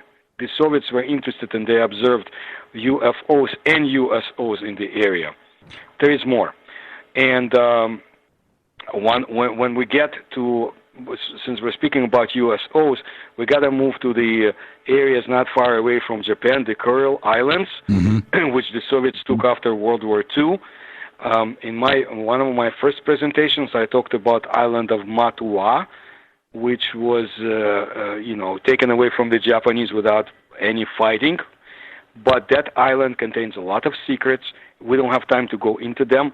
But to the extent that this Russian army recently, in haste, sent an expedition, joint, again, scientific, military expedition, and the island, which had been abandoned somewhat mysteriously 17 years ago by the Russians, is reclaimed. I mean, nobody took control over it, but I'm sure the Japanese were sneaking around. They had to. And they do it a lot in those territories. So whatever is inside that island is incredible, from the reports that came in from civilian researchers and confirmed by Admiral Avakyan of the Russian Navy. So stay tuned. Matua Island. Next to it, not far away, is a small island, a volcano. It's all volcanic area, by the way. Always attraction to UFOs and USOs. Rashua Island. I found out, I did a lot of research, and I found out that There were observations of underwater ruins in that area, and of course UFOs, USOs. One more island. If we go not far from Sakhalin, which I have yet to describe, very interesting part of the Soviet Union and Russia. Next to it is a small island. Those who remember 1983 shoot down of the Korean airliner by the Soviet military, that happened over that island. I don't think it has a connection to what's going on, but that's one of the most interesting areas. Very ecologically clean island. We still don't know what the Japanese were doing there. There are fortifications in that island. Very interesting area, and goes back even to the Ainu people legends. Okay, there are other islands all over the territory. Based on the reports I have, reports of the unusual USOs and other phenomena in the sea of that area. That's a very turbulent part of the world. You have China, not far away, South Seas, and we start going away a little bit, then we go onto our Guam, and since you talked about Mariana Trench, I will edge in if I can. Sure. Mariana Trench, it's a very unusual part of the world.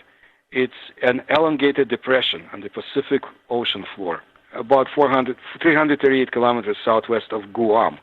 It's a U.S. territory, protected territory since 2009.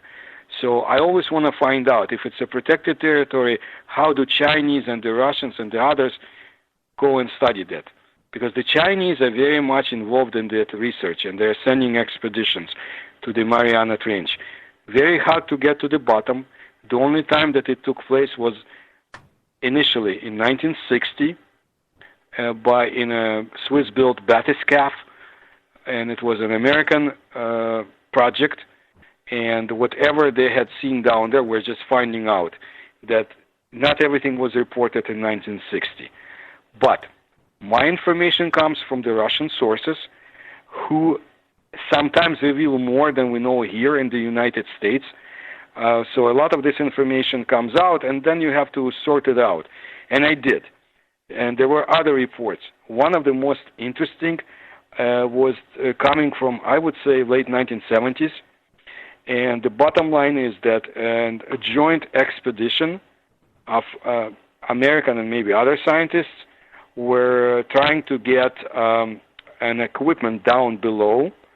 And what happened that television monitors showed something that was very unusual. They saw silhouettes of strange objects, about 16 meters long, and then sounds came back like something was striking this metal that the platform was made from. And then when they brought it up, they found out that the cables were almost sewed off. It's like something down below did not want our presence. That's right. And tried to interfere. And I go into more details because it's very interesting, the description of the apparatus, what was happening, and why this was secret. And to me, most important, that in the darkest days of the Cold War, the Soviets and the Americans were working together. Okay? Well, you know, even during the, I would say, late 1980s, when you shouldn't be working together. That's right. Now, I mentioned Guam. Guam is a U.S. territory. We had naval bases there. And I still do not understand why in 1981 American submarines were pulled away from Guam. This is Cold War. That's right. Afghanistan happened 2 years before, and I mean the excuse that the Persians were no. So Mariana Trench is an ongoing situation. I know that James Cameron went down there. His was the second manned descent because there were other apparatuses, especially the ubiquitous Japanese are always in that area. Okay, and they've done a lot of advanced studies. There is life down below. Okay, people, very interesting life that does not depend on our star, sun. It depends on other processes, and I describe it, which are happening down below. There are incredible beings from what we know now, the gigantic tube-like beings that exist down there, and more. And a lot of this information is out in the open. And to me, it's interesting how much interest there is into that area from the U.S., from our agencies, departments, from Russia, and now China. How wide is the trench, and how long is it? Well, I believe it's if in feet it's 23,500 plus, but it's narrow. It's 69 kilometers wide, right? And I know it's long. It's about 12,542 kilometers long, and the depth I believe it's 10,000. The last one was, I think, 10,994 meters, but it has different.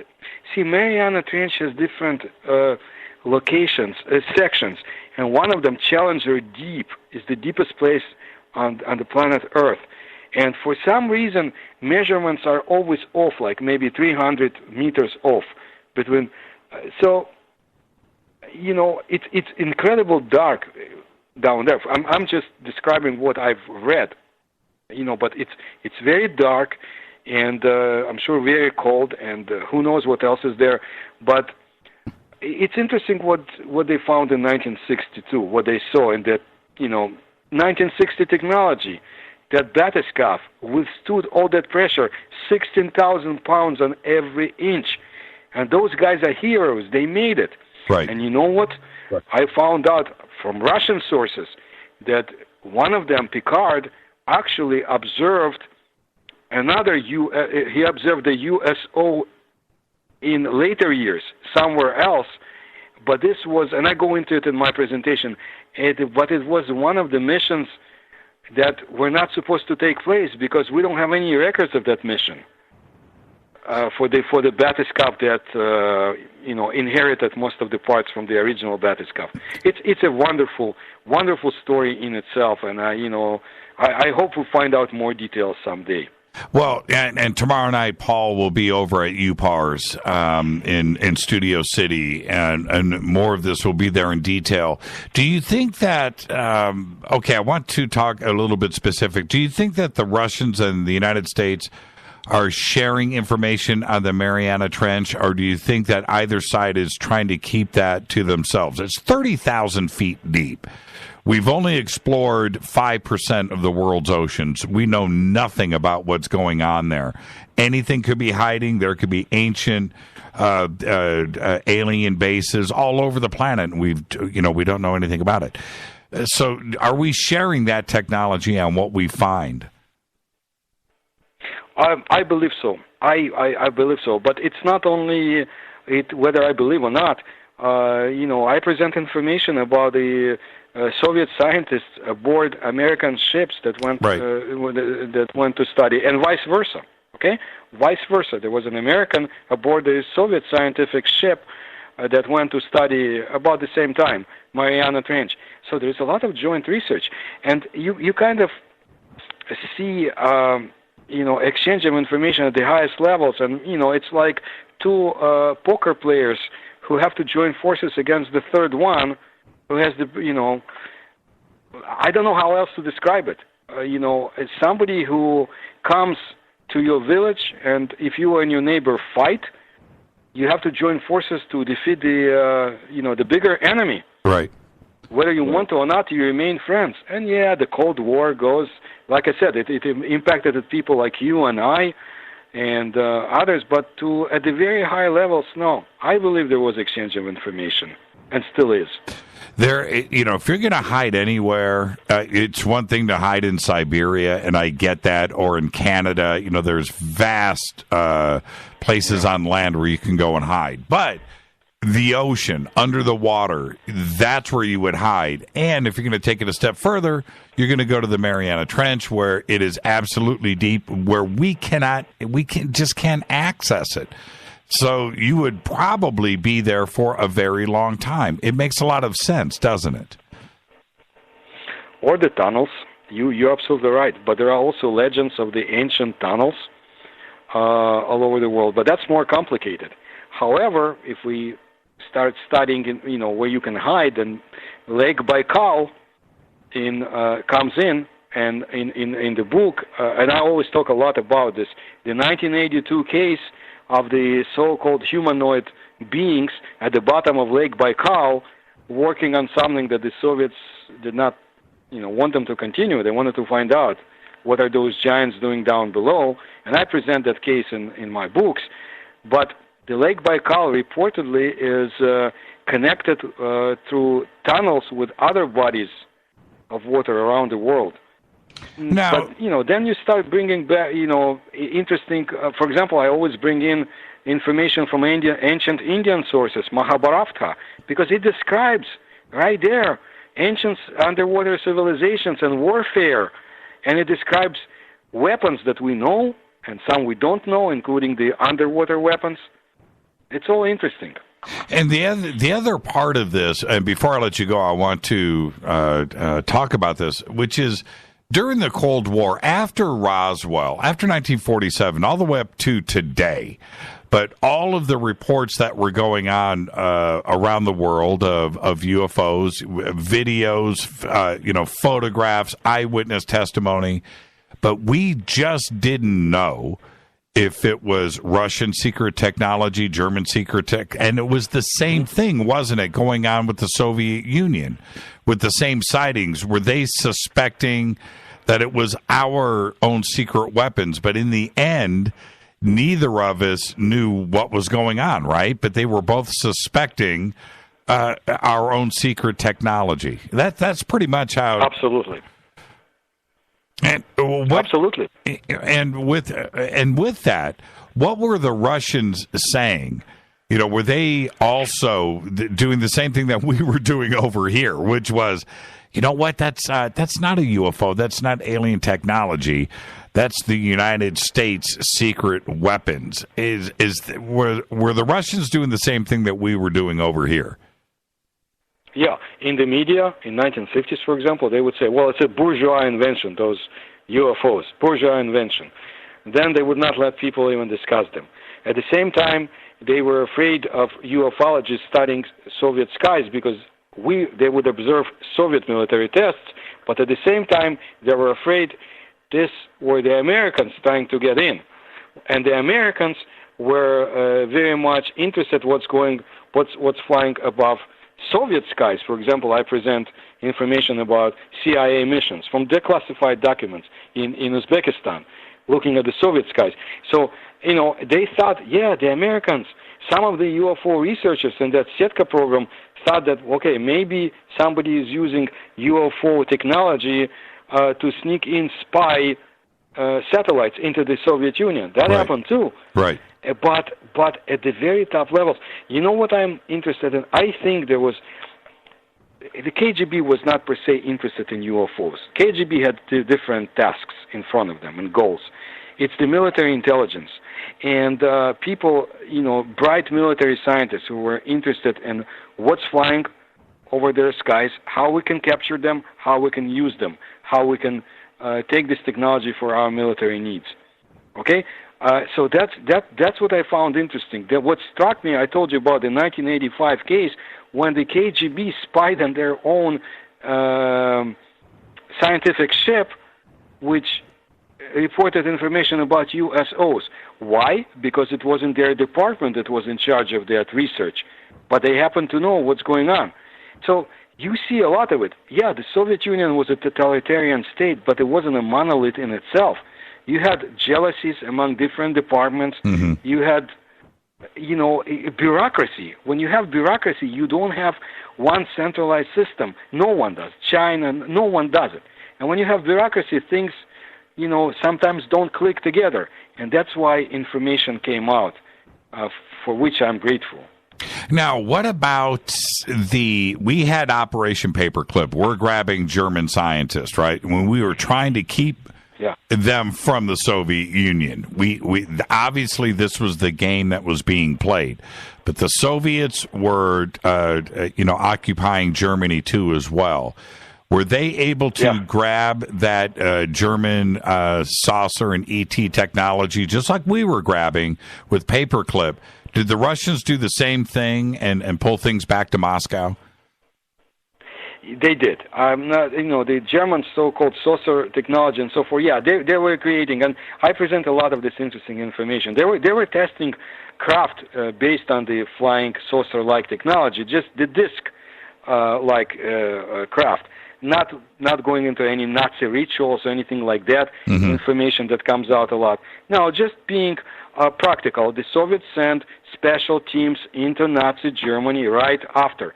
Few days after Nazis were crushed, they were there. Of course, they also had intelligence people on the ground, but maybe not as bright as they showed them in the Soviet movies. Some were very good, but at the same time, right. You had you had Soviet teams scouring Germany, and they brought out. They took a number of scientists into the Soviet Union who also worked on their programs. Some were released after years later, and some were not. Yeah, and the Russians had the same jump in technology that we had over here in the United States. It occurred. There's just no question about it. And their space program jumped, and we got all of those V2s. Yeah. We got von Braun. We brought everybody over here, and we still couldn't keep up with the Russians. So obviously they were able to grab some key scientists and some key technology that, quite frankly, we didn't grab.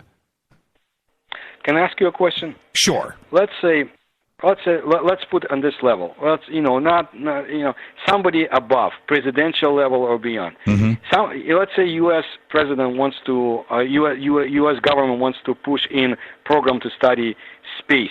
And there is no way that the Congress would approve this money. So why not help the Soviets put their men first in space? Then you get funds from the U.S. government to push forward our own program. Sometimes things like that happen. Yes. It's a high-stakes game. Yes, it is a very high-stakes game, and there's no doubt that there was something, not only what you're referring to there, that was going on, but also possibly that the Nazi scientists that were here in the United States were sabotaging this program, too, as well, and maybe helping their German scientist friends that were over in the Soviet Union and helping that push along. And all of these working at the same time make a lot of sense, doesn't it? It's the only way to get support back into and behind the program here in the United States is have the Soviets, allegedly ahead, right? That makes sense. It could be that they're helping each other. It happened in other, areas of joint or adversary research between the Soviet Union and the United States. But at the end, I always look at the joint programs, right. Be it research of Mariana Trench or Phobos. I've got to take a break right here. Paul, can I ask you to stay for a few more minutes after this break? Because what I would like to ask you really quick, we didn't get a chance to discuss, but the events that we had over different nuclear missile sites here in the United States with UFOs, I want to know if the same thing was happening over in the Soviet Union. So you want to hang out for a few minutes and address that for me? Yes. All right. Our guest tonight, Paul Stonehill. We're talking about the Soviet Union, the USSR, behind the Iron Curtain, ufology, and his research that it is the absolute best. I'll be right back. I'm your host, Jimmy Church. This is Fade to Black. Stay with us. A little overtime right now.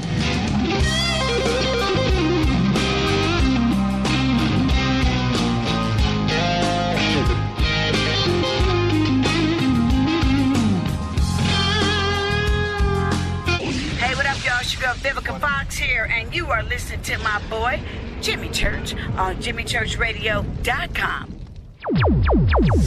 Despite popular opinion, reading a book will not make you smarter. But listening to Jimmy Church will. Balance of Nature's fruits and veggies. I had gout in both my knees, and it's gone. Well, I'm pretty stupid. I should have ordered it 15 years ago. Best thing I ever got in my... It's the most effective product that I've ever bought in my life. He had eczema on his hand, and it cracked for years. Mm-hmm. He did anything from doctor, every cream, everything. And 3 months on the veggies and fruit. It was gone. They're just awesome. They keep asking me, what am I doing? I told them what I did with my cholesterol. I had the blood test, right? And it went down 100 points. 262, now it's 162. Everything is just perfect. Call now to find out how to get your free month's supply of Balance of Nature. Call 800-2468-751. That's 800-2468-751. Call now, 800-2468-751. Or go online to balanceofnature.com. Use promo code TSL. Would odors, mold, and mildew describe your basement or crawl space? It doesn't have to be that way. Transform them into a fresh, healthy, usable one with the technologically advanced Wave Moisture Control Units. The computerized operation maximizes moisture control and also expels harmful radon, combustion gases, and numerous other pollutants. Dehumidifiers are old technology that do nothing for air quality and waste energy. Wave units are intelligent, self-monitoring, do not need maintenance, and will save you hundreds in electricity. Wave units are still running effectively over 15 years. They've been tested and installed in public and military housing and by property managers nationwide. Buy a unit now, and if your home is not fresher and drier, you can return it for a full refund for up to 12 months. What have you got to lose? Call now. 1-888-618-WAVE. 1-888-618-WAVE. Or visit mydryhome.com. That's mydryhome.com. Wave Home Solutions for a healthy, comfortable home. What's up, Fadernauts? Studio Dome loves Fade to Black and the F2B audience so much that they have put together the ultimate stereo Bluetooth system. They've done it just for you. Man, check this out. The Studio Dome SBB2 stereo system is here. It's featuring 2 Studio Boombox 2 SBB2 wireless Bluetooth speakers, packed in its own custom hardshell case. This Studio Dome system features the very latest in stereo Bluetooth technology. The 2 full-range boomboxes are in true wireless stereo. You've got to hear this. It's amazing. It's just $129, and use the promo code JCRTWS, and you'll also get free shipping. It's simple. Just go to jimmychurchradio.com, click on the Studio Dome banner. Go back, Lee Tappy. This is Kristen, Erica, Brittany, Gabby, and you're listening to JChurchRadio.com. It's not a lifestyle we chose. We were born this way. KGRARadio.com.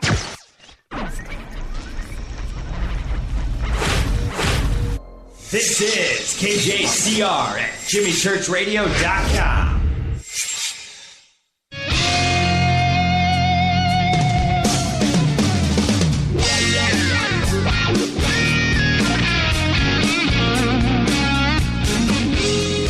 All right, welcome back. Fade to Black. Another great Monday right here. Our guest tonight, Paul Stonehill. We're going to do a little overtime tonight. Paul's links are over at jimmychurchradio.com. Very simple. Just go. Paul's bio down at the bottom is his website and then his YouTube page with all of his video presentations. Paul, right before the break, and thank you for hanging on with us for a few minutes, and I know that you've got this presentation you're going to do tomorrow over at UPAR, so thank you for that. Here in the United States, there's hundreds and hundreds of military reports about UFO activity over our ballistic missile sites here in North America. Did the same UFO activity occur in the Soviet Union over their intercontinental ballistic missile sites? Yes, and a number of cases, but the most dramatic and confirmed took place on October 4th of 1982 in Ukraine, Soviet Ukraine, over a missile silo, when basically there was a gigantic UFO sighted over it from a number of villages. And what happened was that the Soviets lost control, local commanders lost control over the start sequence for the nuclear missiles, ballistic missiles, and I believe for 15 minutes they couldn't do anything. Moscow was helpless, of course, and this was a threat of World War III, basically. Right. Depending on how fast the missiles were to be launched, But trust me, from the documents I collected, one or two commanders went gray. Their hair went gray from what happened down below, and there was an ensuing investigation by the scientists from the Setka program. Setka, that's the secret top secret Soviet military / academic UFO research program. They sent a number of investigators who came there, I think a day later, and they studied that case. And one of them later changed his stories in the year 2000. But you see, before he did, in 1993, he met George Knapp and Brian Gresh, if I'm not mistaken. Right. And they talked to him, and they had this information too. I've got it from other sources, and there's no way you can back down. This was a genuine case studied by the Setka program, but I went further, and I've found out former Soviet servicemen who were very active, at least one of them, collecting information, speaking to others who served through the internet, in the same area, different bases. They also, this gigantic UFO, this was big, and it was over that area of Ukraine. That's one of the cases. I'm sure there were others. There were UFOs over the missile bases and submarine bases in the Northern Navy, most secret areas of the Soviet Union. Kola Peninsula, we haven't had a chance to talk about it, but the Barents Sea, Kola Peninsula, Tik Sea, you name it. All the areas around the Arctic, Novaya Zemlya, your wife knows that area, I'm sure, where it is and so forth. It's archipelago. That's where the Admiral Matushkin saw USOs down below, object going straight into the water from the sky. They made reports to the Soviet Academy of Sciences and never heard back, which is typical. But they had nuclear tests in that area, and UFOs were always present. Did over the Ukraine, did the same things happen there that happened here in the United States? A shutdown of the missiles, a shutdown of the ability to activate the missiles, and so forth. Did that happen in the Ukraine too? Yeah, because Moscow, like I said, there was loss of centralized control. It went offline. So Moscow couldn't do. Right. Yeah, for 15 minutes, they couldn't do anything. Very interesting. And you mentioned that it was it could have been, World War III, which is always the scare, right? It's a prevention of World War III by shutting down the missiles, but then again, you have everybody else that is involved here thinking that it's the other side. It's the United States doing this, or it's the Soviet Union doing this, and before their missiles get here, we need to react. That's always the danger, right? Right, but maybe it was a test. Maybe something was testing us, because in the same Ukraine, but now in the part I'm from, Kiev, in 4 years later, 1986, Chernobyl. Okay, we have reports from Kiev about what happened in Chernobyl.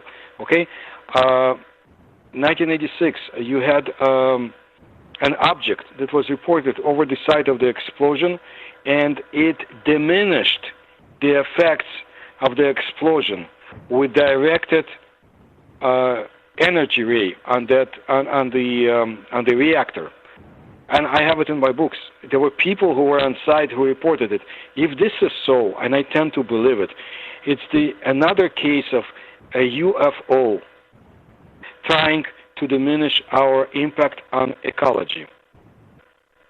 Yeah, and go ahead, Paul.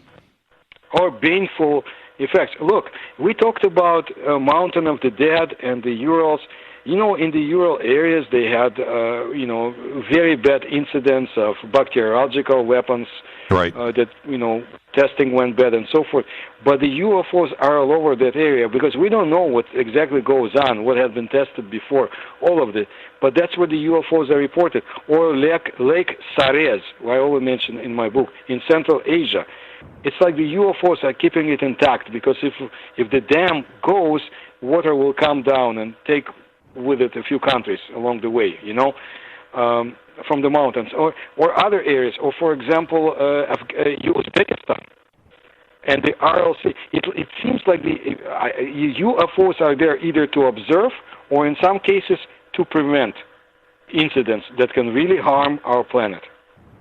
Paul, I want to thank you for coming on tonight. It was an absolutely fascinating conversation. I don't know why we waited 3 or 4 years to get you on the show, but we did it tonight, and it was all of that. I want to thank you and all of your research.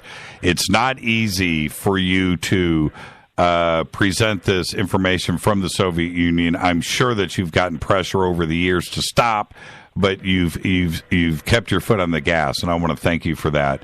And I want to remind everybody that tomorrow night Paul is speaking at UPARS right here in Southern California in Studio City. We've got the information posted up on Twitter. Go check out Paul tomorrow night at UPARS.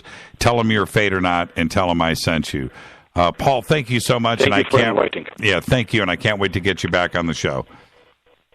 Anytime. Yeah, Take care. Thank you. Thank you so much. Paul Stonehill, everybody. Now, I'm going to take a quick break right here, and when I come back, again, all of Paul's links are up in Twitter. You can go over to jimmychurchradio.com, click on Paul's links over there, too, as well. Paul Stonehill, the very best. It's Monday night here on Fade to Black. When I come back, I've got all the news that you know absolutely nothing about. I'm your host, Jimmy Church. Follow me on Twitter at JChurchRadio. Follow me right now, and I'll be right back. Stay there.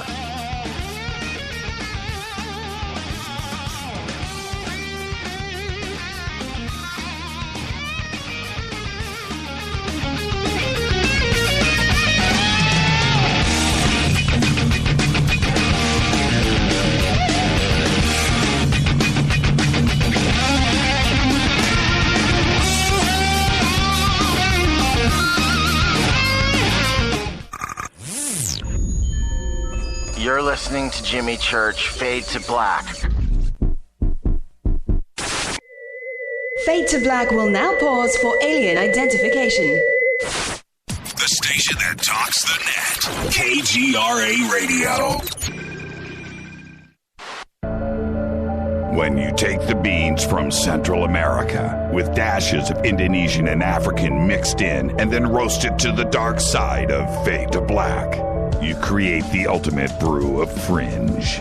Introducing the Fade to Black blend from Rivermoon Coffee. Yes, Rivermoon's darkest customized roast was created for the love of Fade to Black. The alchemy of masterful roasting and smoking the beans is in every sip of this full-bodied, dark Java. I need my coffee dark, deep, with distinct bittersweet chocolate highlights, just like the bunker. Leaning further into the darkness of the roast is Fade to Black blend from Rivermoon Coffee. Just click on the banner at jimmychurchradio.com and use the promo code F2BBLEND for 15% off of your order today. Go Beckley Teppy. Hi, folks. Let's wind the clocks back 60 years. Food was different. Food provided health and nutrition, and using supplements was minimal. Unfortunately, now we have chemicals, GMOs, herbicides, and pesticides that can be quite lethal in the name of our food supply. And, of course, the ever-loving dollar. Supplementing our diets can be very important to stay healthy. Cleansing from daily intruders to the body might be critical. Live strong and take charge. Log on to getthetea.com. Our herbal tea is a great way to cleanse from intruders. Our supplements is a great way to maintain and improve your health. When your health is not up to par, go to getthetea.com. No GMOs, no fillers, and organic. And very helpful in keeping you at the top of your game. Life is too short to feel, you know what I mean. Stay in the game, at the top of your game with getthetea.com. That's getthetea.com. Again, getthetea.com. 9 out of 10 geneticists agree. Fade to Black is not your father's radio show on the Game Changer Radio Network and KGRA, the planet. Hi, this is Chase Kletsky with Fate Magazine Radio, and you're listening to Jimmy Church and Fade to Black on the Game Changer Network and the KGRA digital broadcast station where the Fade or Nots rock. Hi, this is Rob Reiner from Anvil, and you're listening to JimmyChurchRadio.com. What's up? I'm Chris. What up? This is Kyle Manson, and you're listening to Jimmy Church Radio.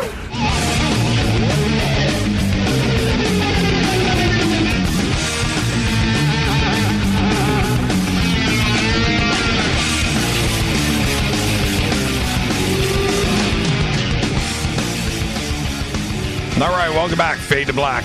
I want to thank Paul Stonehill for coming in tonight, doing a little overtime with us, too, as well. I remember the first time that I heard Paul and started to read his information.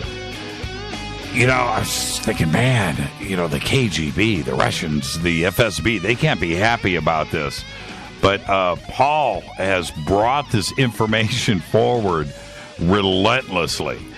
Go check out his YouTube channel, check out his website, check out all of his books. The information coming out of the Soviet Union is difficult.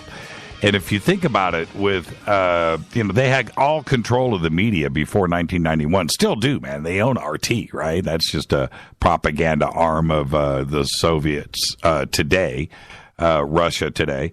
And trying to get this information back then, it was nearly impossible. You know what was nearly impossible?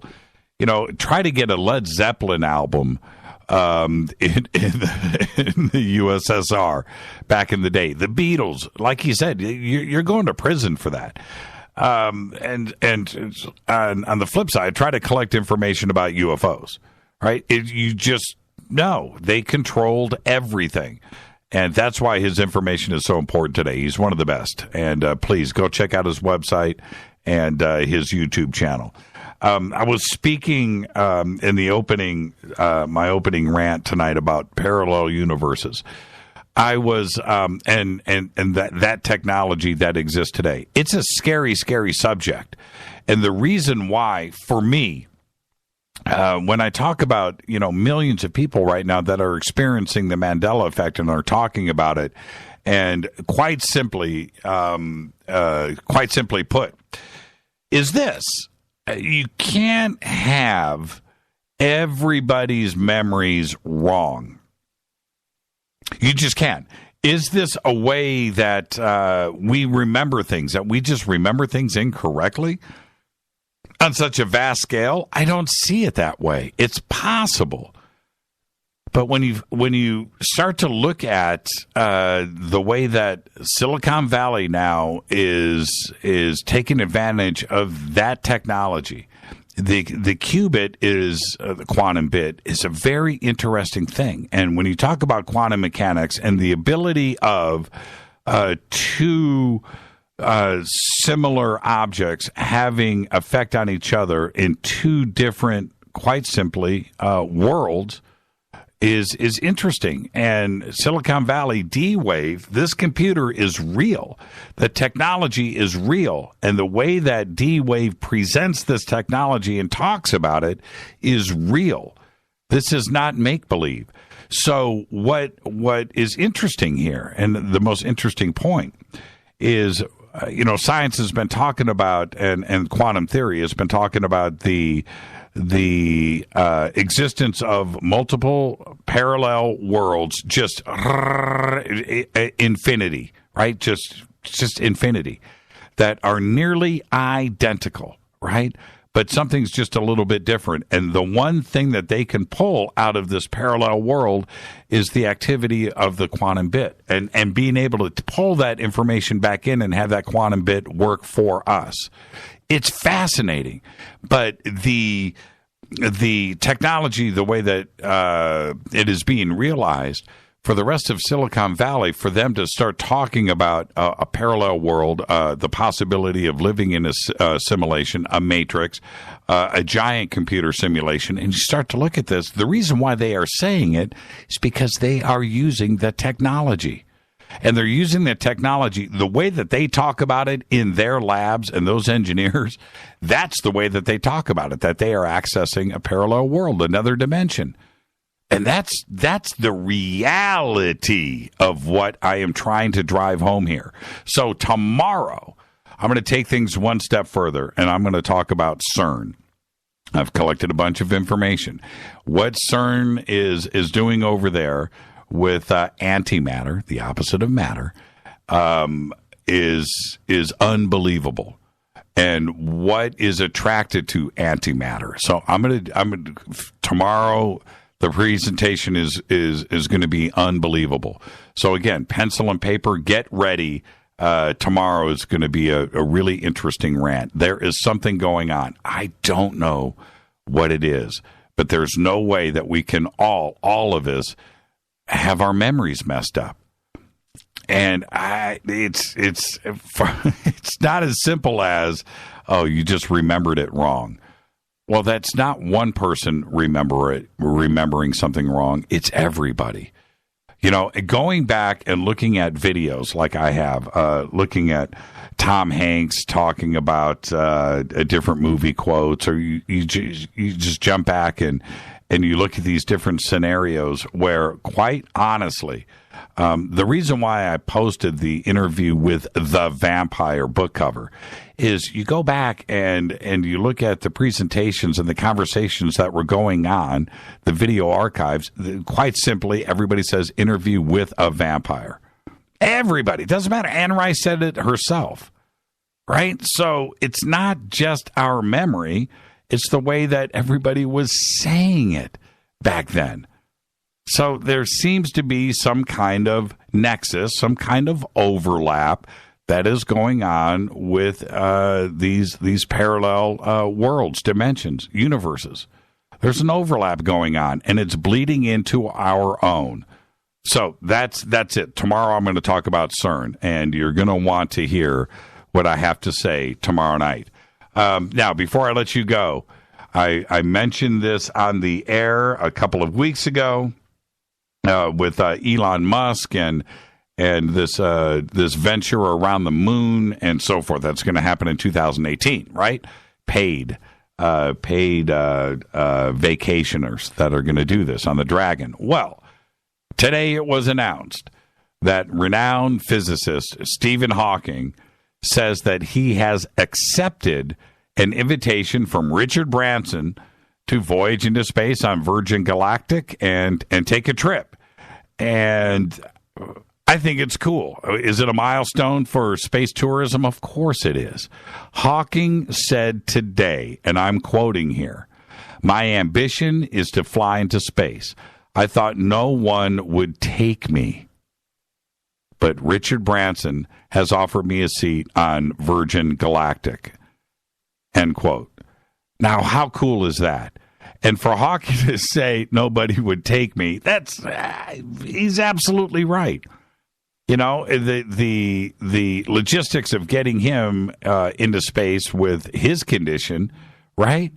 But Richard Branson said, dude, come along with us. It chokes you up a little bit, doesn't it? But good for Hawking. And I hope he gets a window seat. That's all I have to say. And I don't know when it's going to happen, but I'm wondering if he's going to be on one of the first trips. But there you go.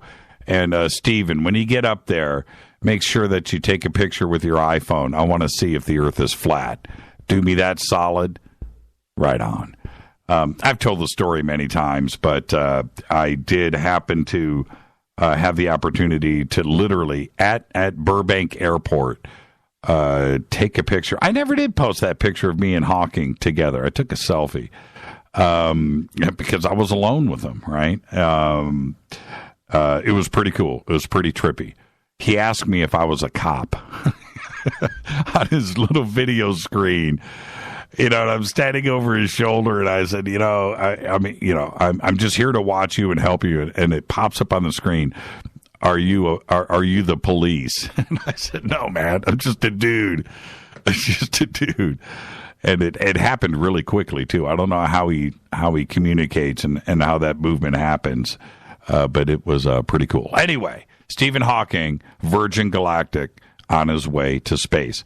A hacker used McDonald's Twitter account, right, to attack Donald Trump. in this extremely derogatory tweet that happened last Thursday. It was sent at 9:16 a.m. Thursday morning, and the alleged tweet, McDonald's tweeted, at Real Donald Trump, you are actually a disgusting excuse of a president, and we would love to have Barack Obama back. Also, you have tiny hands, end quote. That was the tweet, right? Well, it was retweeted over 200 times before being deleted. And it's not that big of a deal, though, because McDonald's, one of the biggest brands in the world, one of the biggest, right? It's McDonald's. McDonald's Corp., their official Twitter account, has only 151,000 followers. That's it. So not that many people saw the tweet. It was pulled down, and they wrestled control of their Twitter account. They contacted Twitter, but it was only tweeted 200 times. But I got to say, the hacker that took over the account and that little comment, also, you have tiny hands, absolutely hilarious. Very funny. Anyway, pirates who seized a Comoros-flagged oil tanker have released the ship without any conditions. The pirates have disembarked the ship, which is now headed to Bosaso Port, the region's commercial hub. The release occurred after negotiations by local elders and local officials with the pirates, who seized the tanker last Monday, held 8 Sri Lankan crew members hostage. The hijacking of the Ares 13 tanker was the first such seizure since 2012.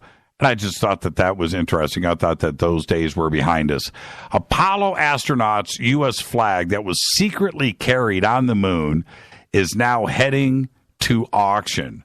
When Apollo 15 astronaut David Scott became the 7th person to walk on the moon back in 1971, allegedly, he wore a spacesuit adorned with an American flags on both his left shoulder and atop his life support backpack. But as an upcoming auction reveals, they were not the only 2 U.S. flags he had on him.